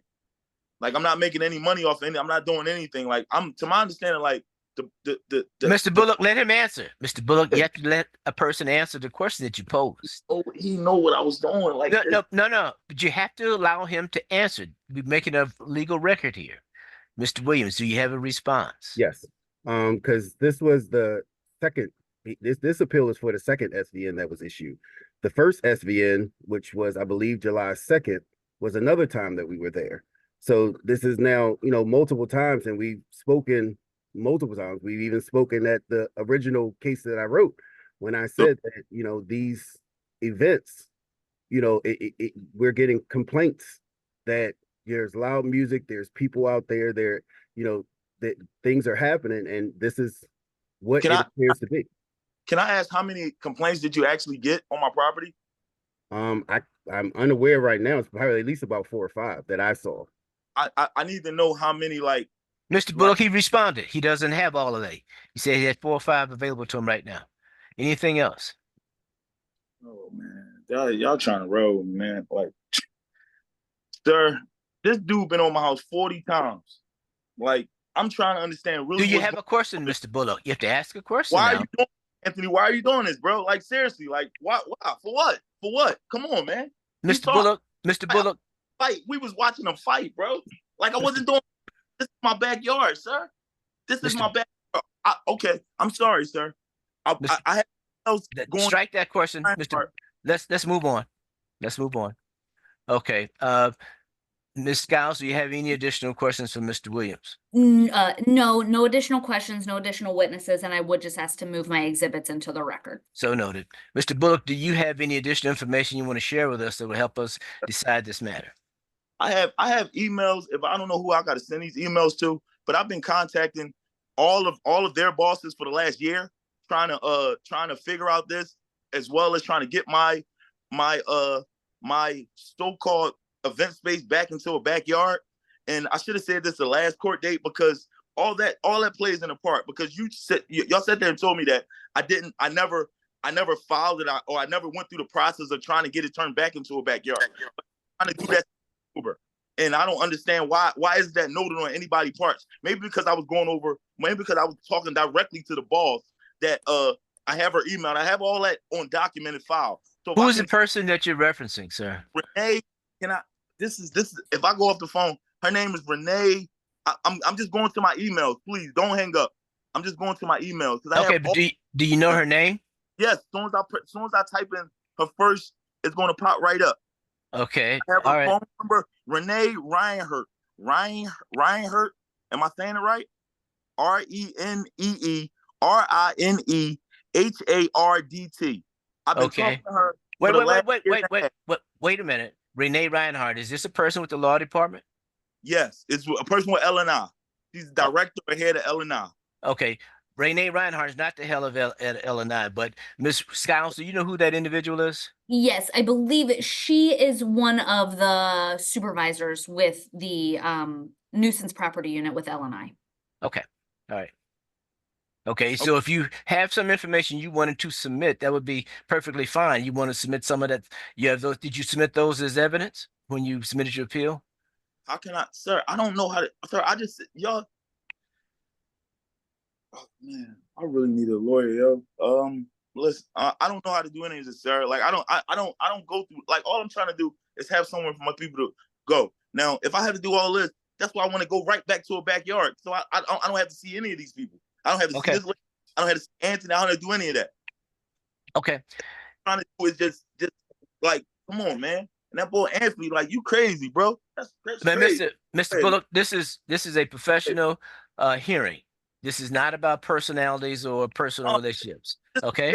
Got people that come to your house 5 or 6 times, and now they on that. Now they on this. Now they on this talking to me like they don't know me. Okay, wait a minute. Let's wait a minute. Let's back up a bit. Mr. Williams, would you unmute yourself, please? Do you have a personal relationship with Mr. Bullock outside of this hearing? No, I do not. I've You only don't been to his house. have a personal relationship, but you seen Mr. Bullock, Mr. Bullock, I'm speaking. Come on, man. I'm speaking. Mute Mr. Bullock. Mr. Williams, do you have any personal relationship with Mr. Bullock? Nope. I have only met him through my inspections through LNI. Okay. Do you recall how many times you've been to that location to inspect in response to complaints? I've been there 3 times. One when I wrote the original case, and 2 re-inspections through the NPU unit. Okay, thank you. Alrighty. Okay, Ms. Skiles, anything else before we move on? Chairman, I have a question for Mr. Williams. Yes, please. Mr. Williams, the security guards, what were they dressed as? It was Were they in any type of uniform? No, he didn't have a security uniform, but he was out there patting people down. Was he I armed? don't know if it was an official uniform or if he was official security. That's what it appeared to be. Was he armed? Do you know? I'm not sure. Okay, thank you. Thank you. Okay. Is there anything else from anyone? Anyone else on the board have a question? Okay, thank you. All righty. I will ask, as I have in the past, a final argument from Ms. Skiles and Mr. Bullock. Mr. Bullock, are you prepared to give a short statement on anything else that we have not heard yet? Then we can also hear from Ms. Skiles. If you'd like to do that, unmute yourself and do that.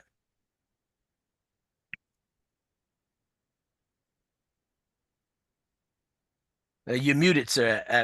I've offered you an opportunity to unmute yourself and share any information with us. Any information, sir? No, because I like people to keep their job. So everybody have a good one. And all right, thank you. Ms. Skiles, what would you like to do? Yes, we're just asking for a city affirm today. As you heard today, the original cease was posted June 25th of 2023, when Inspector Williams went out to inspect July 30th of 2023. He heard loud music, security guard standing at the rear of the subject premises, and people going in and out of the subject premises. Based on all of his observations, the SVN was issued correctly, as it appeared as though an event was taking place at a location where that was known to have events take place very in the past. So we would ask for a city affirm. This is Mr. Bullock's appeal. This is his burden to kind of show us today that the department was wrong somehow, that it wasn't an event that was taking place that night, but Mr. Bullock has offered no affirmative evidence otherwise. So we would just be asking for a city affirm today of the SVN. Okay. All right. Thank you very much. We will then poll the board on HA-2023-003326, 2839 West Clearfield Street. Gregory Bullock, city affirmed. City affirmed. Affirmed. City affirmed. Thank you. The vote is unanimous, city affirmed. Mr. Bullock, you've lost your appeal. Again, as we stated previously, you may appeal a decision of this board.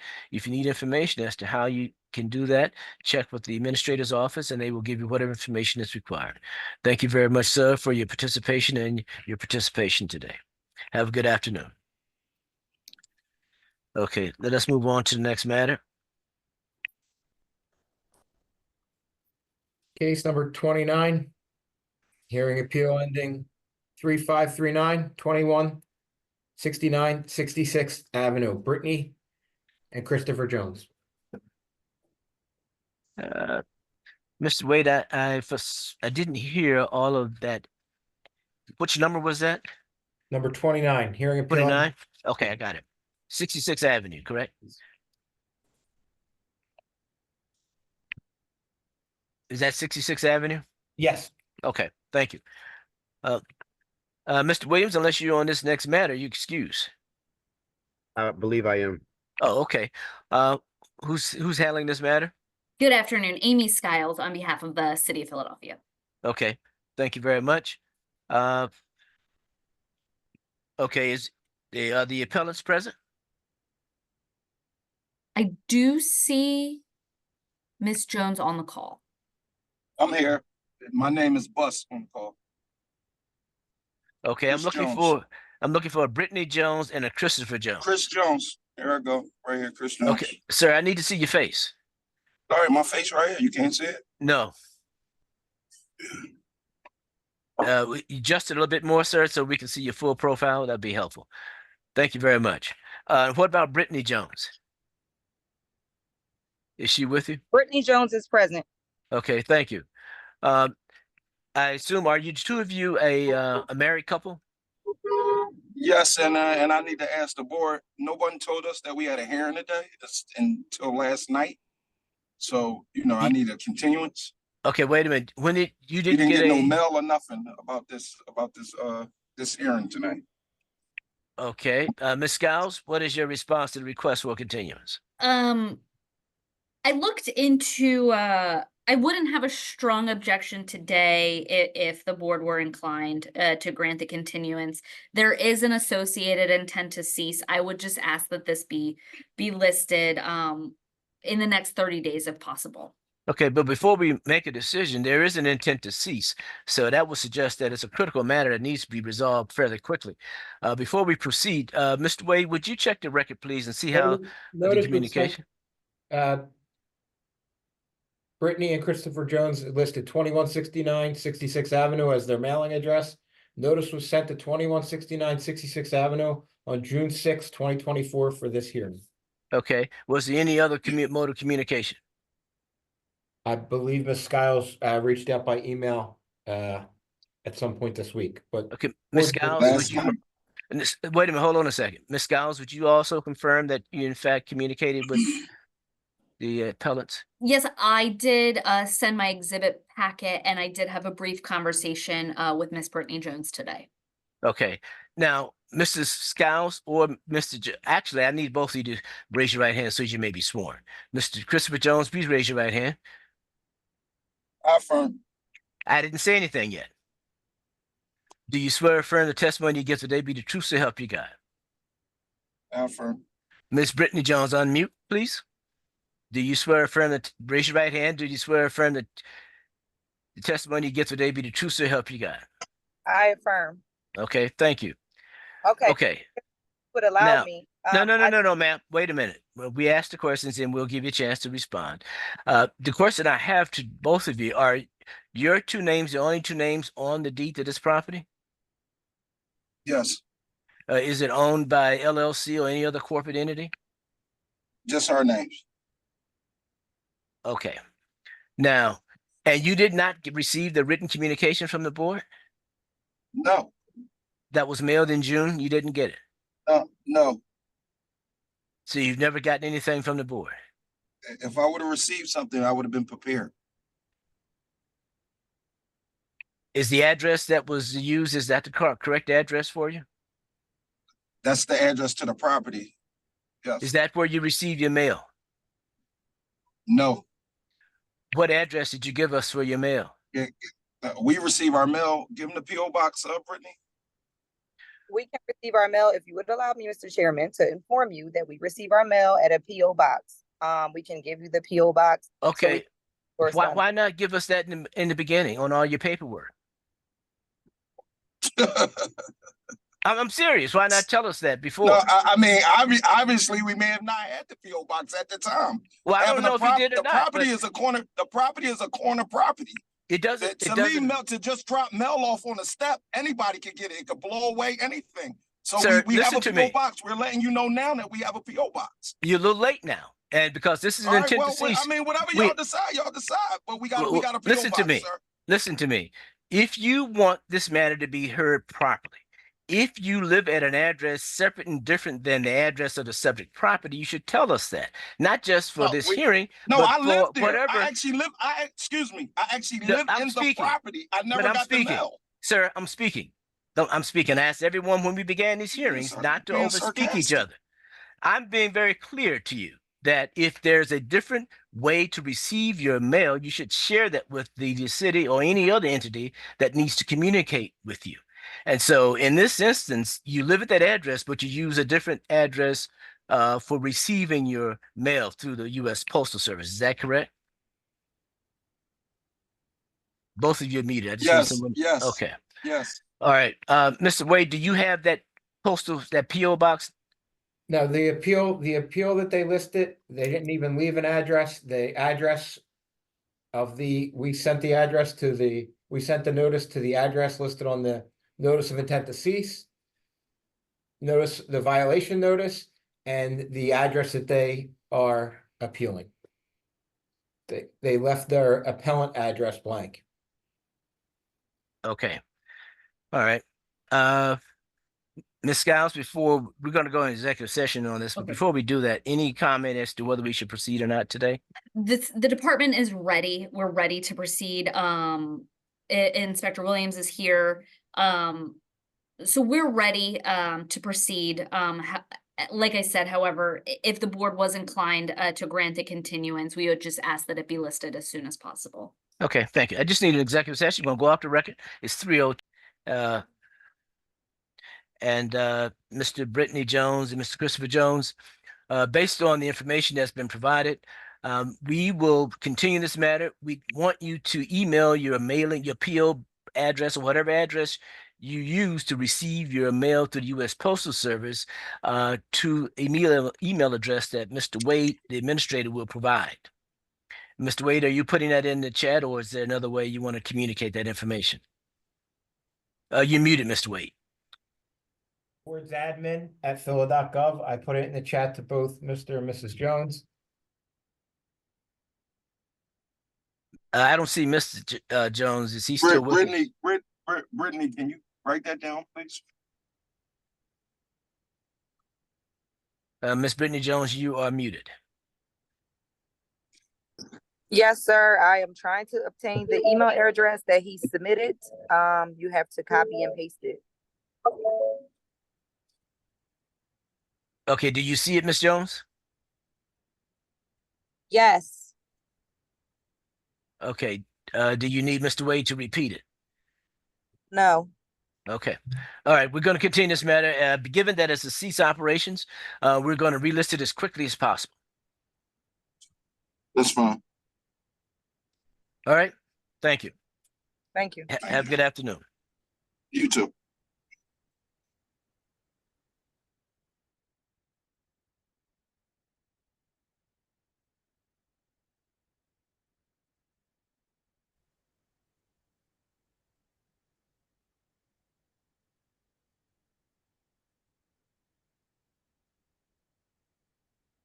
Okay, Mr. Wade, what do we have next?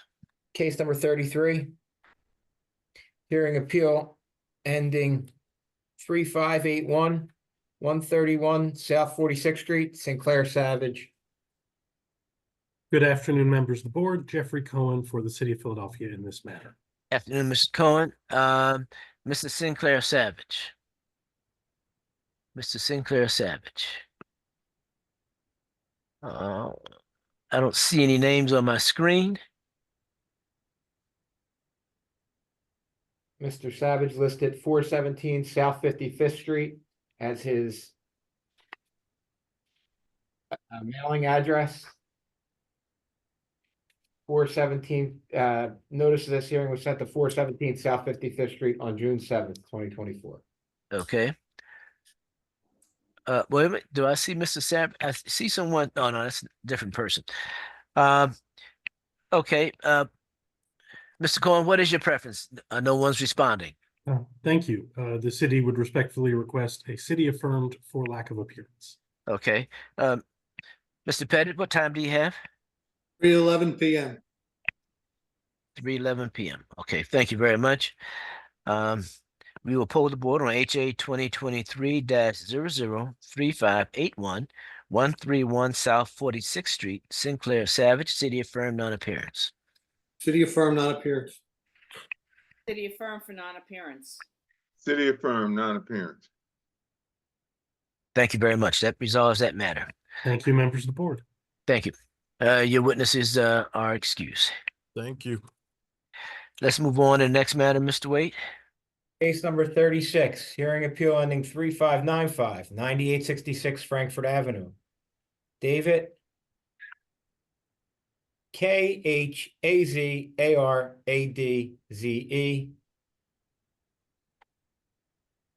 Giorgadzie. Okay. And 98 Jeffrey Cohen again for the city. Good afternoon. 9866 Frankfurt Avenue. Anyone present? Anyone present? I actually would point out for the board, this is an SVN for lack of a rental license. The SVN has been paid, though I did have a phone call, I think, last week with Mr. David Khazardze, and I thought that he was going to appear today. Okay. All right. But he isn't present yet. And so, Mr. Wade, would you confirm service? Can't see myself. Oops.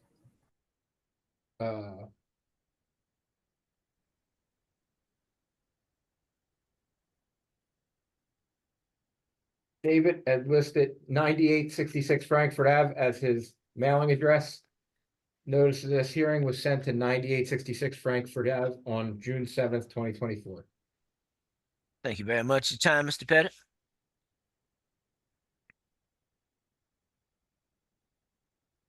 You're muted, sir. Yeah, 3:13 p.m. 3:13 p.m. Mr. Cohen, what is your preference? Even though the SVN has been paid, I think we do still need to address the question underlying before this board. The city respectfully requests city affirmed for failure to appear. Thank you. Polling the board on HA 2023-003595, 9866 Frankfurt Avenue. David Khazardze and Giorgadzie. That's Khazardze and Giorgadzea. City affirmed non-appearance. City affirmed non-appearance. Non-appearance. City affirmed non-appearance. Okay. Thank you very much. What's the next matter? Thank you kindly, members of the board. Thank you. Case number 43, hearing appeal ending 3622, 2828 South 65th Street, Donald Herman. Okay. Who's representing the city? And I am here. Do you see me? Do you hear me? Yes, we see Mr. Herman. I'm just waiting for the city's attorney to come on. Sure. Do you also hear me? Yes, we can see you. Yes, sir. We can see you and hear you. Thank you. Good Okay. afternoon, Leonard F. Reuter with the City of Philadelphia. Okay. Afternoon, Mr. Reuter. Mr. Herman, would you raise your right hand so that you may be sworn? Do you swear or affirm the testimony that you give today be the truth so help you God? I definitely do. All right, thank you. Mr. Herman, before we proceed any further, is your name the only name on the address, the deed of this address? On the deed, yes. I mean, I have a wife and 2 daughters, but I own the house. They own it with you? No, I own the house. The house is totally in my name. Okay, they're in your name totally. Okay, thank you. Mr. Reuter, do you have any witnesses today? Yes, I do. Inspector Martin. Inspector Martin, please identify yourself, unmute. Sorry, Martin Dean. I don't see that. He's here. I saw him. Hello. Oh, okay. Mr. Dean, would you raise your right hand so that you may be sworn? Do you swear or affirm the testimony you give today be the truth so help you God? I do. Thank you very much. Place your hand down. Okay, Mr. Warren, please proceed. Yes, first I would like to just say preliminarily that on the appeal itself, the notice of appeal itself, there doesn't seem to be any contest. This is a violation, an SVN for not having a rental license. And based upon the appeal documents that were filed, there doesn't seem to be any contest that there was no rental license. Sounds like we have the totally wrong case. Think you do. Okay. I'm sorry. 5606 Pine Street.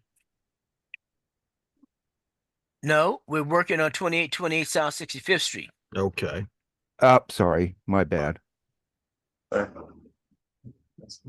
Just give me a moment then. I pulled up the wrong case. Pardon me. Oh, I'm sorry. This is a clip case. Sorry, I clicked the wrong thing. Sorry. Okay. So I should have Inspector Higgins on this.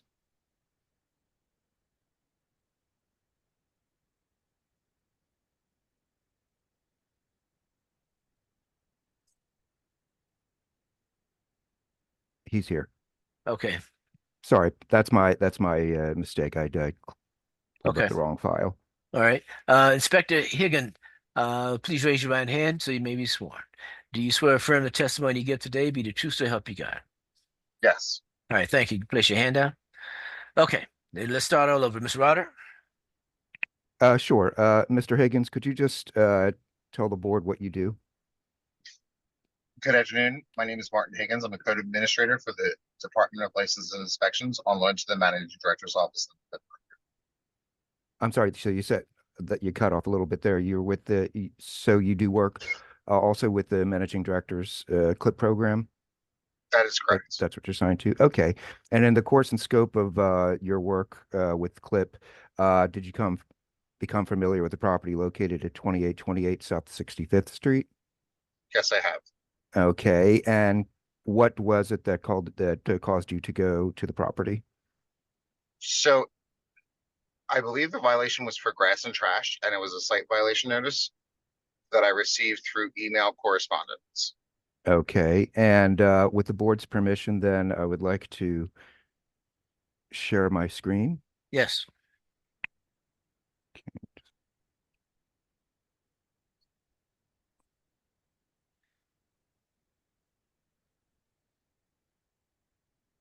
All right. Can everybody see that? Yes. Okay. And what are we looking at here, Mr. Higgins, if you recognize it? It is a site violation notice that I issued for exterior weeds. And what was the date that was issued? It appears to be July 19th, 2023. Okay.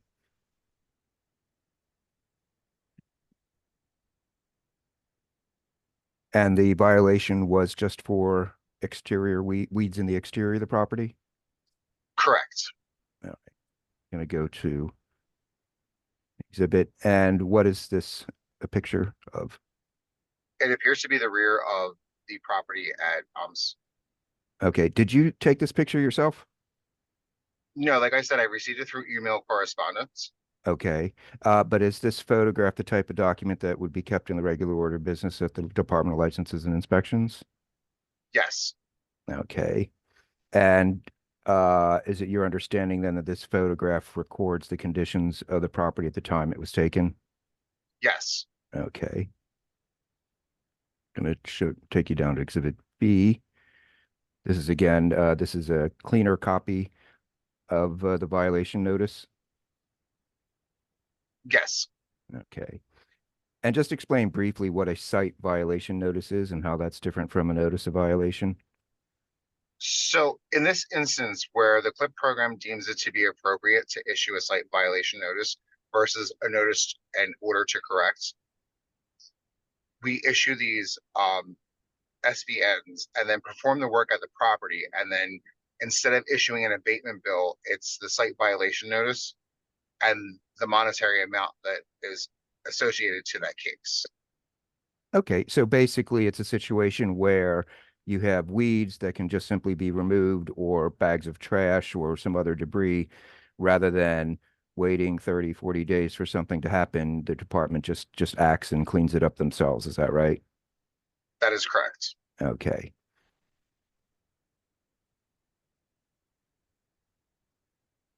Take you down to the next exhibit. Oops, sorry, I'm going to have to reduce this. Now, can you see these? Yes. All right, I'm just going to go through them. Sorry, this photo got very, very enlarged. So let me try to reduce it in size. There we go. And what do these photos purport to show? The rear of the property on July 8th. Okay, and this was after the work had been done or before? This looks like it before pictures. Okay. All right. Go back.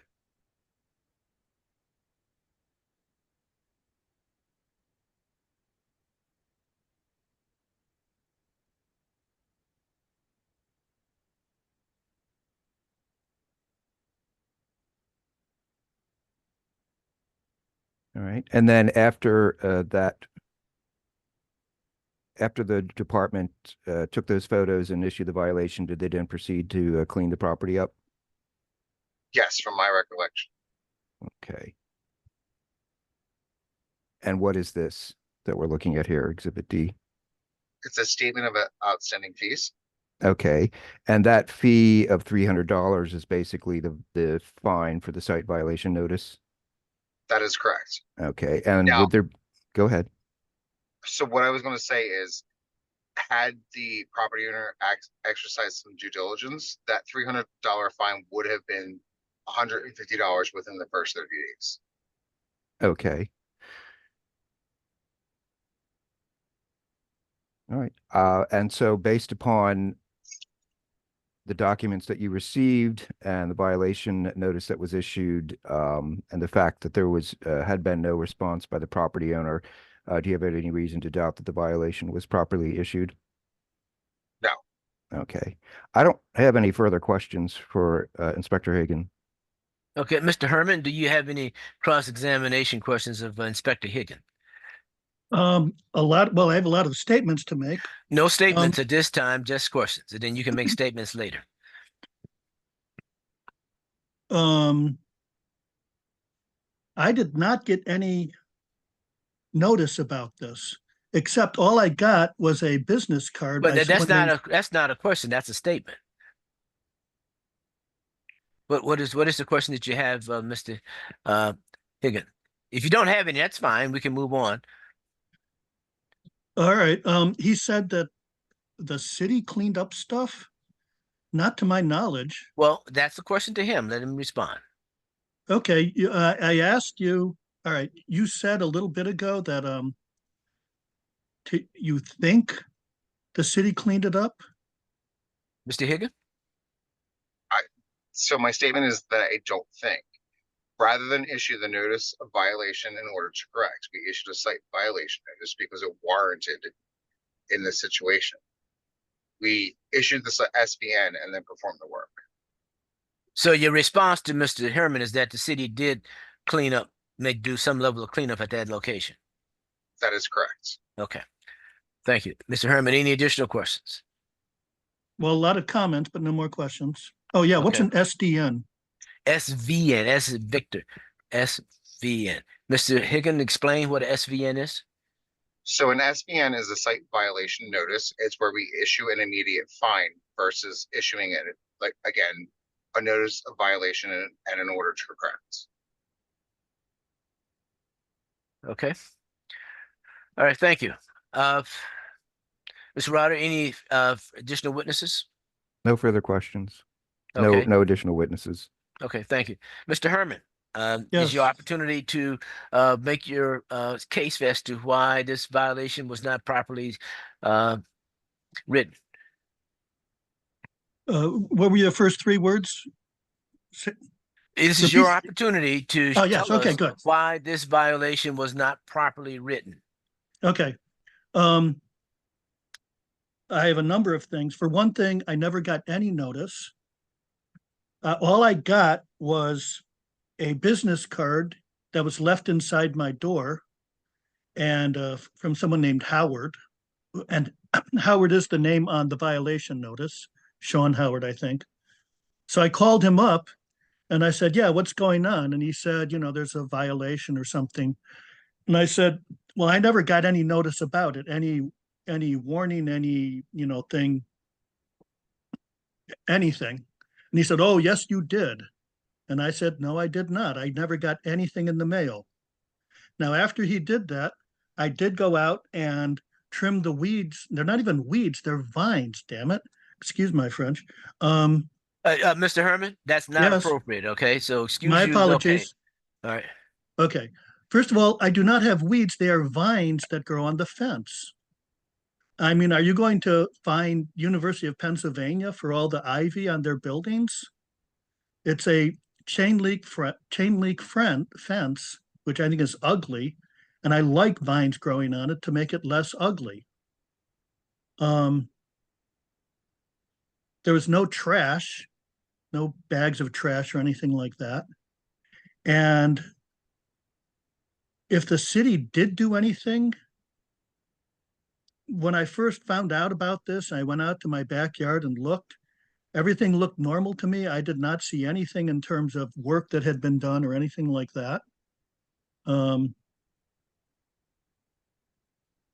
Furthermore, what this all comes about is my next door neighbor, I'm in a row home, who keeps complaining about my branches overhanging her yard. I'll object to well, relevance and hearsay. Well, all right, can I ask a quick question then off on the side? Do I have an opportunity to trim branches that overhang a neighbor's yard? Okay, that's not before us today. That's not. We can't respond to that. That's a different legal matter that you need to consult someone else about. But your testimony is that you believe your neighbor is complaining because the vines are growing through your fence onto your neighbor's property? No, the tree. If you want to go back to those pictures, one or two of those pictures were of the neighbor's yard. But you weren't cited for those for that tree, were you? Not that I know of. So I Okay. think what someone's doing is grasping at straws. They're really ticked off about the tree, and then they say, "Oh, those vines are growing up," and then they call the vines weeds. Europe and stuff, and like Okay. Middle East, but Okay, somebody needs to be muted, whoever that is. Someone broke into our hearing. Okay, Mr. Herman, a question for you. Yes. The address that where you receive your mail, is that the address that's on your violation notices? Yes. And you didn't get any. It's the written only communi- address I have. And you did not get any written communications from the office at all?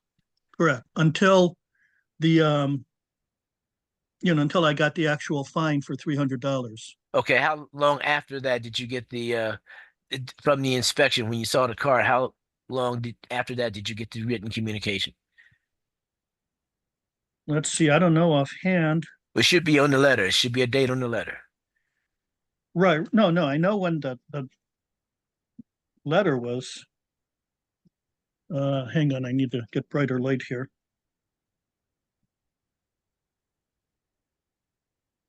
So it says on July 19th of 23, the department found this, blah, blah, blah. And what was the again, date it of that says, letter?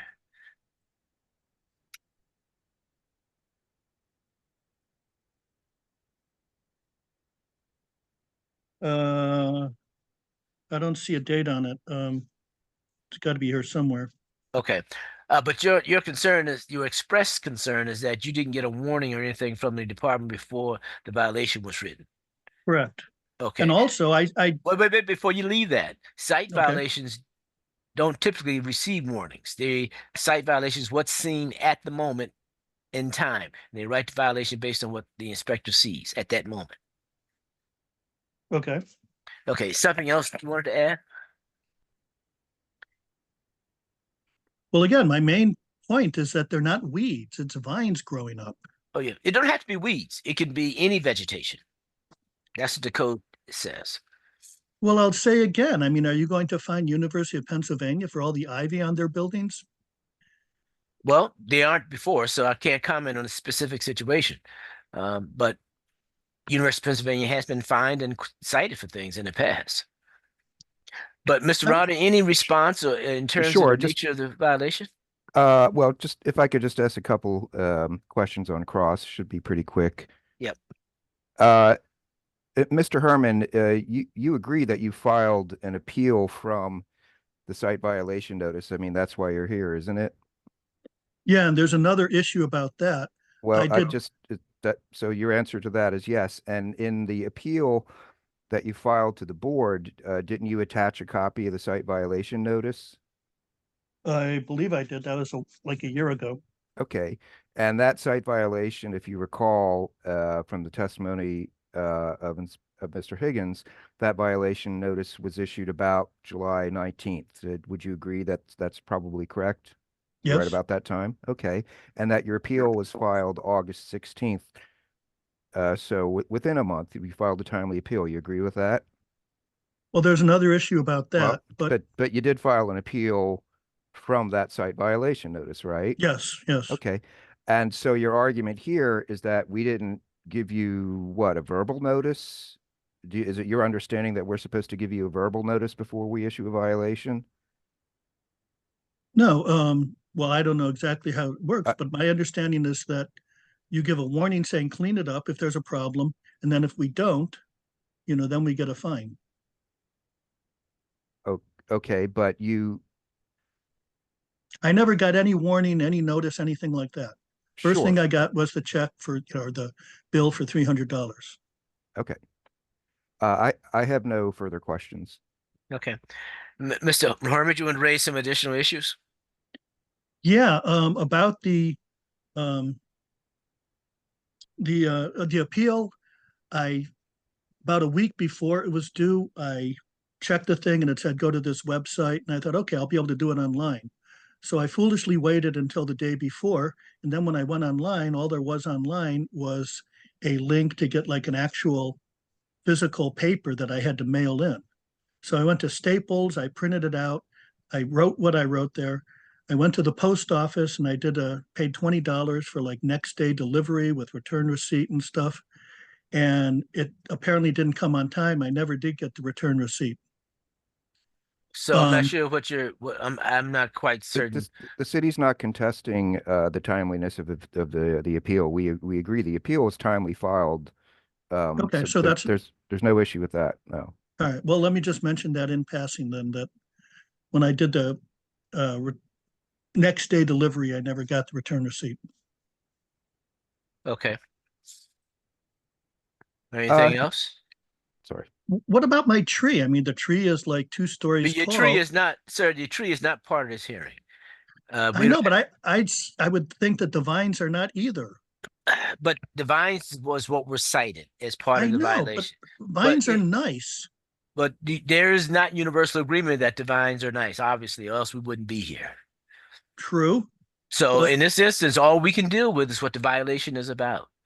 And whether or not the inspector wrote appropriately the violation notice.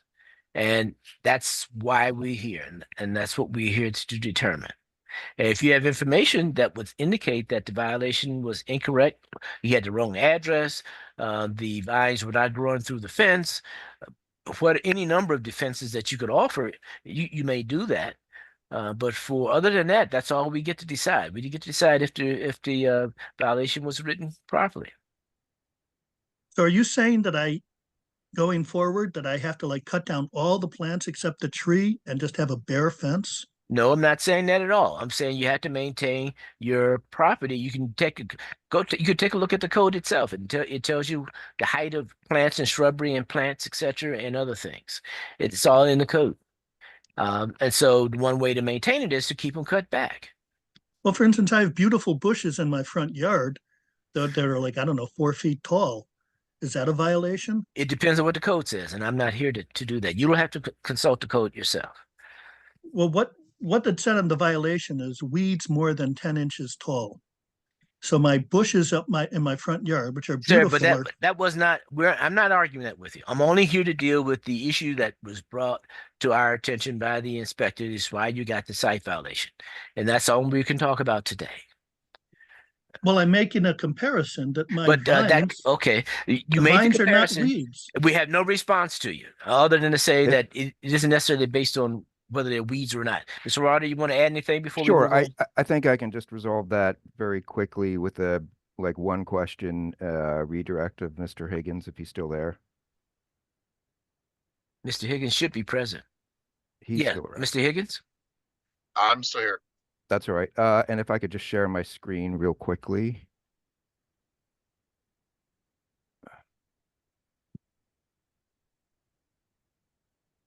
Can you see that? Yes. Okay. And what is this? What am I showing here on the screen? You're referencing the property maintenance code that was referenced in the site violation. It was 302.4. Okay, so what does PM 302.4 say? You can just read it. All premises and exterior property shall be maintained free from weeds or plants growth in excess of 10 inches. All noxious weeds shall be prohibited. I'm sorry, I'm on my phone. I'm just going to different thing. And shall be defined as all grasses, annual plants, and vegetation other than trees or shrubs provided. However, this term shall not include cultivated flowers and gardens. Okay, and would you consider vines growing on a fence to be cultivated flowers or gardens? No. Okay, thank you. I have no further questions. Okay. I would. Okay, what is your cross-examination? I consider vines to be a cultivated type of garden. Okay. All right. Thank you. So the city rests case. I would move the exhibits into the record. Okay. Anything else from anyone? I am shocked. I cannot believe that the city does not want me to have vines growing on Mr. my Herman, fence. I mean, I'm Mr. just going to say, but if there's nothing more I could do about it, then It's what's I'm written in the shocked. code. But And if you get a complaint, we're responsible. The city itself, the staff, must respond to public complaints. And there was a complaint, so they responded to it, and that's what that was the response to that complaint. You're not chosen or picked on. It was just a response to a complaint. well, I'll just say again, I believe I was picked on by my neighbor who's just out to get me because they don't like my branches going over their yard. Okay. All right. So thank you. So noted for the record. If there's nothing else from anyone, I just want to make sure I did pay that $300 a long time ago. So, I mean, you did get the money. That's not in dispute. I can't put that on the record because I don't know whether the money came in or not. Mr. Browder, I don't know if there's any record of the violation being satisfied. If you give me a moment, I can check.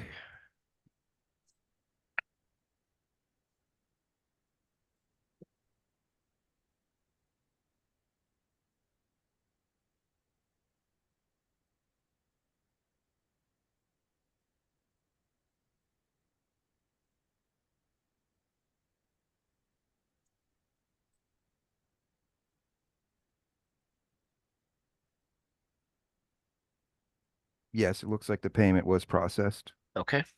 The payment was made, Mr. Herman. Okay. We will poll the board on HA 2023-003622, 2828 South 65th Street, Donald Herman, City of Fern. City affirmed. City affirmed. City affirmed. City of Fern. Okay, Mr. Herman, the vote is unanimous, City of Fern. You may choose to appeal our decision, which is your right. If you need information as to how to do that, check with the department. They will tell you the process required to appeal the decision of this board. Thank you very much, sir, for your I participation. just want to make sure I understand what affirm means. City affirmed. The city's position has been affirmed. Which means you lost your appeal. Lost my appeal. Thank you. Okay. Thank you very much. Have a good afternoon. Okay, Mr. Wave, what do we have next? I believe the last matter for the day is Case number 47, hearing appeal ending 3646, 5606 Pine, Jason Snyder. Okay, who's So, representing the city? so thank you. This is the one I clicked the wrong one. This is Leonard Reuter for the city of Philadelphia, Reuter. Okay, Mr. Jason Snyder. Yes, I'm here. Okay, Mr. Snyder, what's the correct spelling of your last name? Snyder. Okay, it's just noted differently on the screen. That's why I asked. Yeah, I noticed that too. I think the lady misspelled it. Okay, and your relationship to this property at 5606 Pine Street? I live here. I bought it like 2 years ago. Is your name And the only name on the deed? yes. Okay, no corporate entity, no LLC, anything like that. No, sir. Okay, alrighty. Okay. Would you raise your right hand, Mr. Snyder, so you may be sworn? Do you swear or affirm the testimony you give today be the truth, so help you God? I do. Thank you. You can place your hand down. Mr. Rodder, you have a witness? Yes, this is the one with Inspector Martin Dean. Mr. Dean? I don't see Mr. Dean.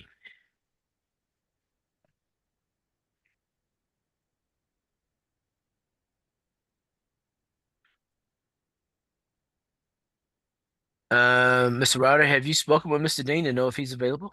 Yes, he was here just a few minutes ago. Let's see. Martin Dean.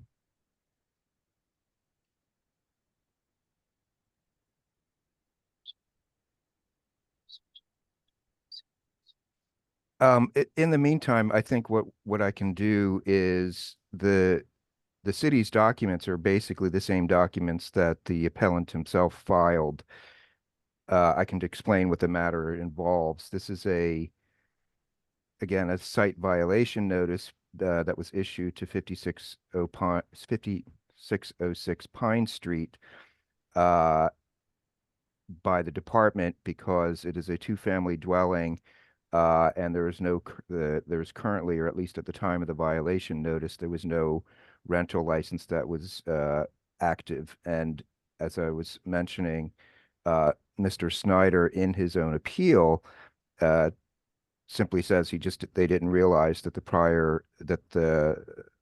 what had happened with the prior license. So on its face, there's no contest that there was no license issued at the time. Okay. So, all right, why don't we hear from Mr. Snyder then? Right. Mr. Snyder, what is your position in this matter? This is your appeal. Yeah, so I mean, I'm from Pittsburgh, so I never really knew that buying a property here in Philadelphia, at least rental property, you need a rental license. At the time when I bought it, I bought it mainly just to live in, and eventually, yes, I do plan on renting out.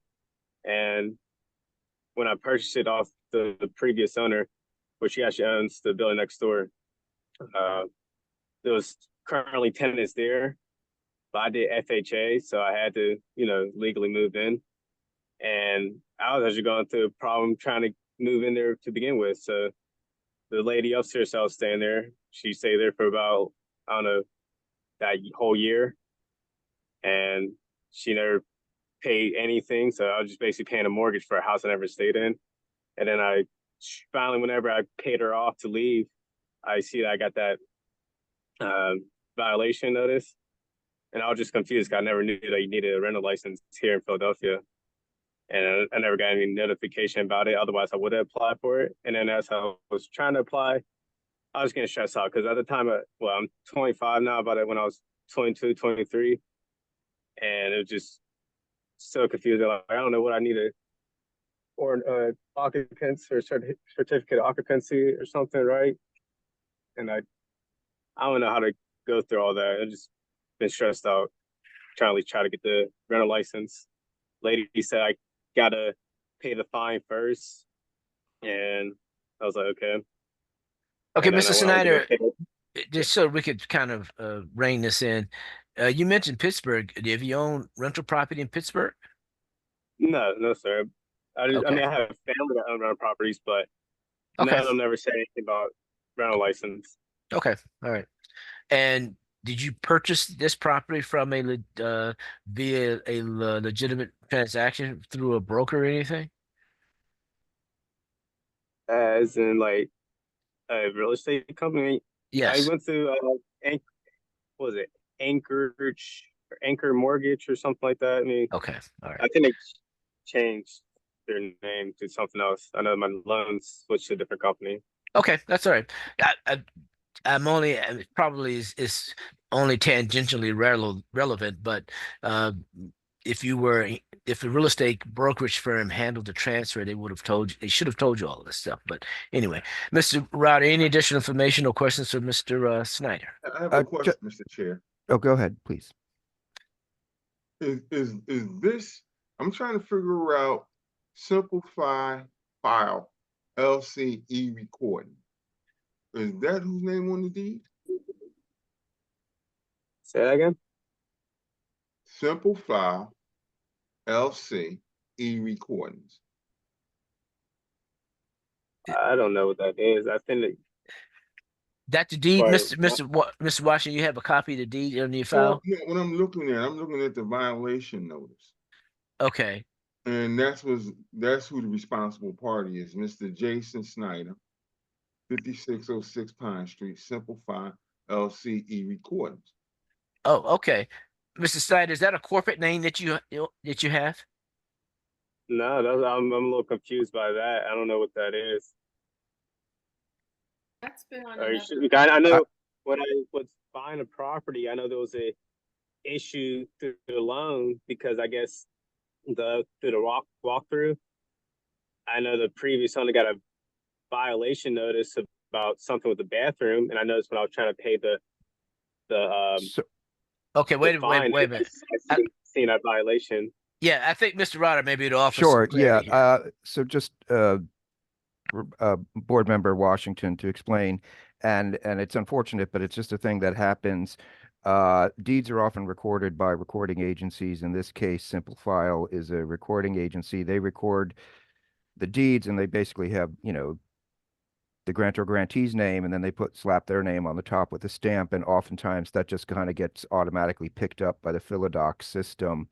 And then when those recordings, the record of the recording of the deed gets transmitted over to the Office of Property Assessment, they will then oftentimes pick up the rest of that information that's just literally stamped on the deed. And then since Department of Licenses and Inspections uses the information from the Office of Property Assessment, that's where that comes from. So Simplify LC is not an owner of the property. It's literally just the recording agency that handled the recording of the deed. So that's, I guess you could say that's kind of an error. It's more just like just too much information that was picked up because I think all that stuff is just done by scanning now and character recognition scanning. So, but Mr. Snyder is as far as we know, is the only owner of the property and the only appellant here. Okay, thank you. Sure. Thank you. I did have a couple questions, or yes, maybe just one or please. two questions for Mr. Snyder. Mr. Snyder, you did indicate that when you were at the property, when you purchased the property, there was a person that was still living there? Yes. And when did that person leave? Probably like a month before I got the violation notice. Well, I think I got the notice in August. I forget when I got the notice, but I know when I finally got her to leave, I got a notice in the mail about that. And like I said, I spent basically a whole year mortgage for a house I wasn't even staying at. And that's why I was pretty stressed out about it. And I got that. Sure. But you don't have any documentation of when that person left? No, I don't know. You don't have anything with you? I don't know, you say text message, but I just really recently got a new phone or upgraded my phone or replaced it. So I can't even find the text messages right now. Okay. About her leaving. I mean, she still gets mail here. I guess she stops by every few months to pick up her mail. Okay. I have no further questions. Okay. Anyone else have anything? Yes, Mr. Chairman, I have yes. a question for Mr. Snyder. Mr. Snyder, is this a single family home or a duplex? It is a duplex. And when you purchased the property, was the occupant living on the first floor or the second floor? Both were occupied. Okay. Both That's first floor and second floor were occupied. okay. So if the property was occupied, you were aware then that it was a rental property, were you not? I was aware that I was going to eventually turn around the property after I lived in it, but was not aware that Philadelphia that you need a rental license, because in Pittsburgh, as far as I know, you do not need one. I'm sorry, that was not my question, Yeah, Mr. yes, I'm aware that. I am aware that it was a rental property. I was purchasing it as a home to stay in as well, and I guess do what they call house hacking, rent out the next unit. That's why I end up doing that. Sure. Instead of getting a single family home, maybe it'll be a better investment. Sure. Sure. I get that. Okay. Thank you very much, Mr. Snyder. No further questions. Okay, thank you. Okay, Mr. Snyder, any final comments before we vote on your case? And likewise, Mr. Roddy, any final argument? No, the city has nothing further to add. Okay, Mr. Snyder? No, I mean, I know how it's going to go. I just wondering, after this, can someone explain to me the process of getting a rental license after the votes? Okay, you should call the inspector who inspected your property. He isn't here at the moment, apparently, but you should have his phone number. It should have been given to you on that violation notice. You should call him and ask him how to comply. Okay. We will hold a board on HA 2023-003646, 5606 Pine Street, Jason Snyder, City affirmed. City affirmed. City affirmed. City affirmed. Thank you. Okay, thank you That's very good. much. Can I add one more thing? Wait a minute, Mr. Snyder. You lost your appeal. You should know that if you can appeal our decision, if you want to do that, you need information as to how to do that. Yeah. You should check with the administrator's office. That number should be on the communications you receive from the office. Did you have another question? Yes, I had a question about the payment. Is it I know when I tried paying it the first time, they sent me another letter about the payment date for $500 was changed, and then all of a sudden it increased to 1,000, and then now when I appealed, the lady said, if you want, you just appeal it and they'll just go back to 500. Is that the same case? We would just note that if he wants to appeal the fine, that appeal would be taken to the tax review board. So he can file an appeal if he's received a recent bill. I was just wondering if I know I got to pay the fine. I just want to know whether or not it's back to the original 500 or is it 1,000? Because I know when the lady say if I appeal it, I don't got to pay it until I have my appeal. I don't know the answer to that question. Collection notice, like last month about that $1,000, which I thought was supposed to be 500 while doing the appeal. Okay, I'm not. Again, there's payment information that's actually on the site violation that's attached to Mr. Snyder's appeal. On the second page at the bottom, it shows there's a link to go to on the city's website that provides the different methods of payment. So he should check there. But I don't have anything to do with like how the fines would be paid or what arrangements might be made. So unfortunately. Okay, Mr. Snyder, I don't think we can answer your question in this forum, but there should be a list of numbers on your paperwork that you can call and get information. Okay, thank you very much, sir. Have a good afternoon. Mr. Wade, is that our final matter for today? Yes, I believe Ryan has a couple things for executive session, though. Okay. Thank you. All right, thank you. Thank you, everyone. Have a good day.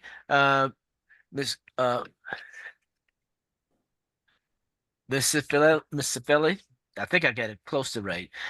Thank you very much.